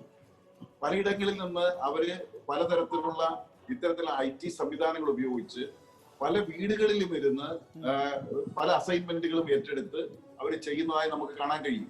അതിന് തുച്ഛമായ വരുമാനവും കിട്ടുന്നുണ്ട്. പക്ഷെ ഇതിൽ ചിലത് തട്ടിപ്പുകൾ ഉണ്ടാവുന്നുണ്ട്. അങ്ങനെ ആദ്യം അവർക്ക് അങ്ങനെ പൈസ കൊടുക്കുകയും അവരുടെ അക്കൗണ്ടിലേക്ക് പൈസ ഇട്ട് കൊടുക്കുകയും അവർ വർക്ക് ചെയ്യുകയും വർക്ക് കംപ്ലീറ്റ് ചെയ്യുകയും ടാർഗറ്റ് അച്ചീവ് ചെയ്യുകയും ഒക്കെ ചെയ്തു പോകുന്ന രീതി ഉണ്ട്. അത്തരത്തിൽ പൈസ സമാഹരിക്കുന്ന ധാരാളം വീട്ടമ്മമാർ ഇപ്പൊ തന്നെ ഉണ്ട്. പക്ഷെ ആ സാധ്യത കൂടി കണക്കിലെടുത്താണ് കുറച്ചുകൂടി ഒരു പ്രാദേശിക സെന്റർ ഡെവലപ്പ് ചെയ്ത് ആ പ്രാദേശിക സെന്ററിലാകുമ്പോഴത്തേക്ക് കുറച്ചുകൂടി അവർക്ക് വരികയും അവർക്ക് കുറച്ചുകൂടി നല്ല ആക്സസും കുറച്ച് ഫെസിലിറ്റീസും എല്ലാം കൊടുക്കുമ്പോൾ അവർ അത് പ്രയോജനപ്പെടുത്തുകൂടി ചെയ്യുമ്പോൾ സ്വാഭാവികമായി ഇന്നുള്ള പരിമിതമായ സൗകര്യങ്ങൾ അതത് വീടുകളിലുള്ളത് പരിമിതമായതുകൊണ്ട് ഒരു സെന്ററിലേക്ക് അത് വ്യാപിപ്പിക്കാൻ കഴിഞ്ഞാൽ ഒരു പക്ഷേ അതൊരു നല്ല സംവിധാനമായി മാറും. ശരി, വിജയരാഘവൻ, KDISC പുനഃസംഘടിപ്പിക്കും. ഒരു മിനിറ്റ് സാർ, KDISC പുനഃസംഘടിപ്പിക്കും എന്നാണ് പറയുന്നത്. KDISC ആണ് ഇതിന്റെ ഒരു ചാലക ശക്തിയായി പ്രവർത്തിക്കുക. ശ്രീ വിജയരാഘവൻ, ഇതില് നമ്മളൊരു കാര്യം മനസ്സിലാക്കാനുള്ളത്, ഡോക്ടർ ജലീൽ ഇപ്പോഴും കോളിലുണ്ടോ എന്ന് എനിക്കറിയില്ല. അതോ അദ്ദേഹം പോയോ? ഇപ്പോൾ ടെലിഫോണിൽ ഇല്ല. ഞാൻ ഒന്നുകൂടെ ശ്രമിക്കാം. ഓക്കെ, ഇല്ല, കുഴപ്പമില്ല. ഞാൻ പറയാം. ഇന്ന് സ്കിൽ ഡെവലപ്മെന്റിന് വേണ്ടിയിട്ട് ഇപ്പൊ ഇതിന്റെ അകത്ത് രണ്ട് കാര്യങ്ങളാണ് ശ്രദ്ധിക്കാനുള്ളത്. ഇതില് ഞാൻ പറഞ്ഞല്ലോ, ഈ കോൺസെപ്റ്റ് നല്ലതാണ്, ആ ഡിജിറ്റൽ പ്ലാറ്റ്ഫോം നല്ലൊരു കാര്യമാണ്. പക്ഷേ അതിന്റെ അകത്ത് ഡോക്ടർ ഐസക് ഇട്ടിരിക്കുന്ന ഒരു നമ്പർ ഉണ്ട്, 20 ലക്ഷം പേർക്ക് തൊഴിൽ കിട്ടുമെന്നുള്ളത്. ഇന്ത്യയിൽ ഇന്ന് എത്ര പേർക്ക് IT രംഗത്ത് ജോലിയുള്ളത്? കേരളത്തിൽ എത്ര പേർക്ക് ജോലിയുണ്ട്? അങ്ങനെ ഇരിക്കുന്ന സമയത്ത് നമ്മളെങ്ങനെ 20 ലക്ഷം പേർക്ക് ജോലി കിട്ടും ആ ഡിജിറ്റൽ പ്ലാറ്റ്ഫോമിൽ കൂടെ? നമ്മളെങ്ങനെയാ പറയുന്നത്? IT മാത്രമല്ലല്ലോ, അല്ലല്ലോ, ഒറ്റയടിക്ക് എന്നുള്ള നിലയിലല്ല ശ്രീ ജി വിജയരാഘവൻ. ഇത് IT ജോലി മാത്രമല്ല, നമുക്ക് അല്ലല്ല, അങ്ങനെയല്ല ശ്രീ ജി വിജയരാഘവൻ. ഈ സങ്കേതം ഉപയോഗിച്ചുകൊണ്ട്, ഇന്റർനെറ്റ് ഉപയോഗിച്ചുകൊണ്ട് നമുക്ക് ദൂരെ നിന്നുള്ള എല്ലാ ജോലിയും ചെയ്യാനാകുമെന്നുള്ളതാണ് നമ്മൾ ഇല്ല. നമ്മളൊരു കാര്യം മനസ്സിലാക്കാനുള്ളത്, ഇന്ത്യൻ IT രംഗത്ത് ഇന്ന് 40 ലക്ഷം ആൾക്കാർക്ക് ജോലി ഇല്ല. ഇന്ത്യൻ IT രംഗത്ത് 40 ലക്ഷം ആൾക്കാർക്ക് ജോലിയില്ല. ഒരു കാര്യം കൂടെ നമ്മൾ മനസ്സിലാക്കാനുള്ളത്, വളരെ ലോവർ എൻഡ് വർക്കുകൾ കുറഞ്ഞുകൊണ്ടിരിക്കുകയാണ്. ഐസക് പറഞ്ഞു ഡേറ്റ എൻട്രി ഒന്നും അല്ല, മറ്റേ ഹയർ എൻഡ് വർക്ക് എന്നാ പറഞ്ഞു. ഹയർ എൻഡ് വർക്ക് വരുന്നത് അതിനുള്ള ക്വാളിഫിക്കേഷനുള്ള എത്ര ആൾക്കാരുണ്ട് നമുക്ക്? ഞാൻ നേരത്തെ പറഞ്ഞ പോലെ ഇന്ന് അവിടെ ഉള്ള ആൾക്കാർ നമ്മുടെ കഴിഞ്ഞ ഒരു 10-15 വർഷം കൊണ്ട് നമ്മുടെ കോളേജുകളിൽ നിന്ന് പാസ്സായി വന്ന കുട്ടികളാണ്. ഓക്കെ, അവർക്ക് ജോലി കിട്ടണമെന്നുണ്ടെങ്കിൽ അവരുടെ ക്വാളിറ്റി, നമ്മൾ അവരോട് ചെയ്തൊരു വലിയൊരു ചതിവാണ് ആ ക്വാളിറ്റി ഓഫ് എഡ്യൂക്കേഷൻ നമ്മൾ കൊടുത്തത്. ഈ പറയുന്ന നമ്പറും കൂടെ നമ്മൾ ശ്രദ്ധിക്കാനുള്ളത്, അറൌണ്ട് ദ വേൾഡ് ഉള്ള ജോലികൾ എല്ലാം ഒന്നും ഇങ്ങോട്ട് വരില്ല. കാരണം ഒരു കാര്യം മനസ്സിലാക്കാനുള്ളത്, അമേരിക്കയിലുള്ള തൊഴിലവസരങ്ങൾ കുറയുകയാണ്. അവര് പുറത്ത് ഉള്ള ആൾക്കാർക്ക് ആ തൊഴിൽ പോകാതിരിക്കാനുള്ള ഒരു ശ്രമമാണ്. അതുപോലെ തന്നെ നമ്മുടെ സോഫ്റ്റ്വെയർ നമുക്കൊരു കേരള ബ്രാൻഡ് നമുക്കൊരു ബ്രാൻഡ് രൂപപ്പെടുത്താൻ കഴിഞ്ഞിട്ടുണ്ട്. അതാണ് കേരള ബ്രാൻഡ് എന്ന് പറയുന്നത്. ഞാനൊരു കാര്യം പറയും, നമ്മൾ എപ്പോഴും ചെയ്യുന്ന 1 സ്റ്റെപ്പ് ഫോർവേഡ് 2 സ്റ്റെപ്സ് ബാക്ക്വേർഡ്.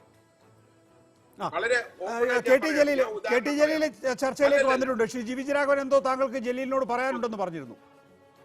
അല്ലല്ല, ഞാൻ പറഞ്ഞാണ്, നമുക്കിന്ന് അസാപ്പ് ഉണ്ട്, നമുക്ക് അസാപ്പ് ഹയർ എഡ്യൂക്കേഷന്റെ കീഴിലാണ്, നമുക്ക് കേസ് ഉണ്ട്, കേസ് ലേബർ ഡിപ്പാർട്ട്മെന്റ്. അങ്ങനെ ഇരിക്കുന്ന സമയത്ത് ഇത് രണ്ടും കൂടെ മേർജ് ചെയ്തിട്ട് ഒരൊറ്റ ബോഡി ആക്കാതെ അതിന്റെ പുറത്ത് നമ്മൾ കൊണ്ടുവന്ന് വീണ്ടും ഒരു സ്കിൽസ് മിഷൻ വരികയാണെങ്കിൽ ഗവൺമെന്റ് ഓഫ് ഇന്ത്യയിൽ നടന്നതുപോലെ ഇറ്റ് വിൽ നോട്ട് സക്സീഡ്. നമ്മൾ either we should say we will merge these as one, അല്ലാതെ പലയിടത്തായിട്ട് ആ സ്കിൽസ് ഇത് പോയിട്ട് കാര്യമില്ല. ഞാൻ പ്ലാനിംഗ് ബോർഡിൽ ഇരുന്നപ്പോൾ ശ്രമിച്ചതാണ് ഇത് ഒന്നാക്കാൻ. പക്ഷെ 2 വകുപ്പുകളാവുമ്പോൾ അന്ന് ഇതിനേക്കാളും ബുദ്ധിമുട്ടായിരുന്നു. കാരണം 2 വകുപ്പുകൾ 2 പാർട്ടികളുടെ കീഴിലായിരുന്നു. അപ്പൊ നമ്മൾ ഇതിനെ ഒന്നാക്കുക, അല്ലാതെ നമ്മൾ അത് മൾട്ടിപ്ലൈ ചെയ്തിട്ട് കാര്യമില്ല. ICT അക്കാഡമി ഒരു പ്രൈവറ്റ് ഇനിഷ്യേറ്റീവ് ആണ്. ശരി, അപ്പൊ ഡെഫിനറ്റ് ആയിട്ടും ഇതിന്റെ അകത്ത് നമുക്ക് നമ്മൾ പറയുന്ന കാര്യങ്ങൾ should be practical and doable on the ground. Doctor K T Jaleel, ഈ സ്കിൽ ഡെവലപ്മെന്റ് വിദ്യാഭ്യാസ വകുപ്പിന്റെ കീഴിലായിരിക്കുമോ? സ്കിൽ ഡെവലപ്മെന്റിന്റെ ഏറ്റവും നല്ല ഏജൻസികളിൽ മുൻപന്തിയിൽ നിൽക്കുന്ന ഏജൻസിയാണ് അസാപ്പ്. അസാപ്പ് ഹയർ എഡ്യൂക്കേഷൻ ഡിപ്പാർട്ട്മെന്റിന്റെ കീഴിലാണ്. പക്ഷെ കേസ് നേരത്തെ സൂചിപ്പിച്ചതുപോലെ ലേബർ ഡിപ്പാർട്ട്മെന്റിന്റെ കീഴിലാണ്. ഈ KDISC എന്ന് പറയുന്നത് സർവകലാശാലകളും KDISCും അസാപ്പും തമ്മിൽ ബന്ധമുണ്ടാവുന്നുണ്ടോ അതോ ഡിപ്പാർട്ട്മെന്റുകൾക്ക് കീഴിലാണ്? Agricultural university, veterinary university, fisheries university, ഇതൊന്നും ഹയർ എഡ്യൂക്കേഷന്റെ കീഴിൽ വരുന്നതല്ല. നമ്മുടെ ഹെൽത്ത് യൂണിവേഴ്സിറ്റി ഒന്നും. അല്ല, ഈ KDISC ആണ് സ്കിൽ ഡെവലപ്മെന്റിന് വേണ്ടി ഉപയുക്തമായിട്ടുള്ള ഇപ്പോഴത്തെ കമ്മിറ്റി. അതും ഈ പറയുന്ന 2 ഏജൻസികളും നമ്മുടെ കയ്യിൽ ഓൾറെഡി ഉണ്ട്. അതും തമ്മിൽ എങ്ങനെയാണ് ചേർന്ന് പോവുക എന്നുള്ളതായിരുന്നു ചോദ്യം. അല്ല, അത് മെർജ് ചെയ്യാന്നുള്ള അഭിപ്രായം പല കോണുകളിൽ നിന്നും ഉയർന്നു വരുന്നുണ്ട്. അത് നയപരമായിട്ട് സർക്കാർ എടുക്കേണ്ട ഒരു തീരുമാനമാണ്. ഏതായാലും ഇപ്പോ നിലവിൽ കേസും അസാപ്പും അതിൻ്റെതായിട്ടുള്ള പ്രവർത്തനങ്ങൾ മുന്നോട്ട് കൊണ്ടുപോയി കൊണ്ടിരിക്കുന്നുണ്ട്. 2 കൂടി മെർജ് ചെയ്താൽ തീർച്ചയായിട്ടും അദ്ദേഹം പറയുന്നത് പോലെ അതിനൊരു വലിയ നേട്ടം ഉണ്ടാകുമെന്നാണ് എനിക്ക് തോന്നിയിട്ടുള്ളത്. Yes, doctor K T Jaleel, Vijayaraghavan, ഒപ്പം തന്നെ AM ആരിഫ്, നന്ദി. വളരെ കുറഞ്ഞ സമയമാണെങ്കിലും ഗവൺമെന്റിന്റെ ഏറ്റവും പ്രധാനപ്പെട്ട ഫ്ലാഗ്ഷിപ്പ് പദ്ധതി എന്ന് ഈ ബജറ്റിൽ അവകാശപ്പെടാൻ കഴിയുന്ന പുതിയ വർക്ക് നിയർ ഹോം എന്ന പദ്ധതിയെക്കുറിച്ച് പ്രതികരിച്ചതിന്.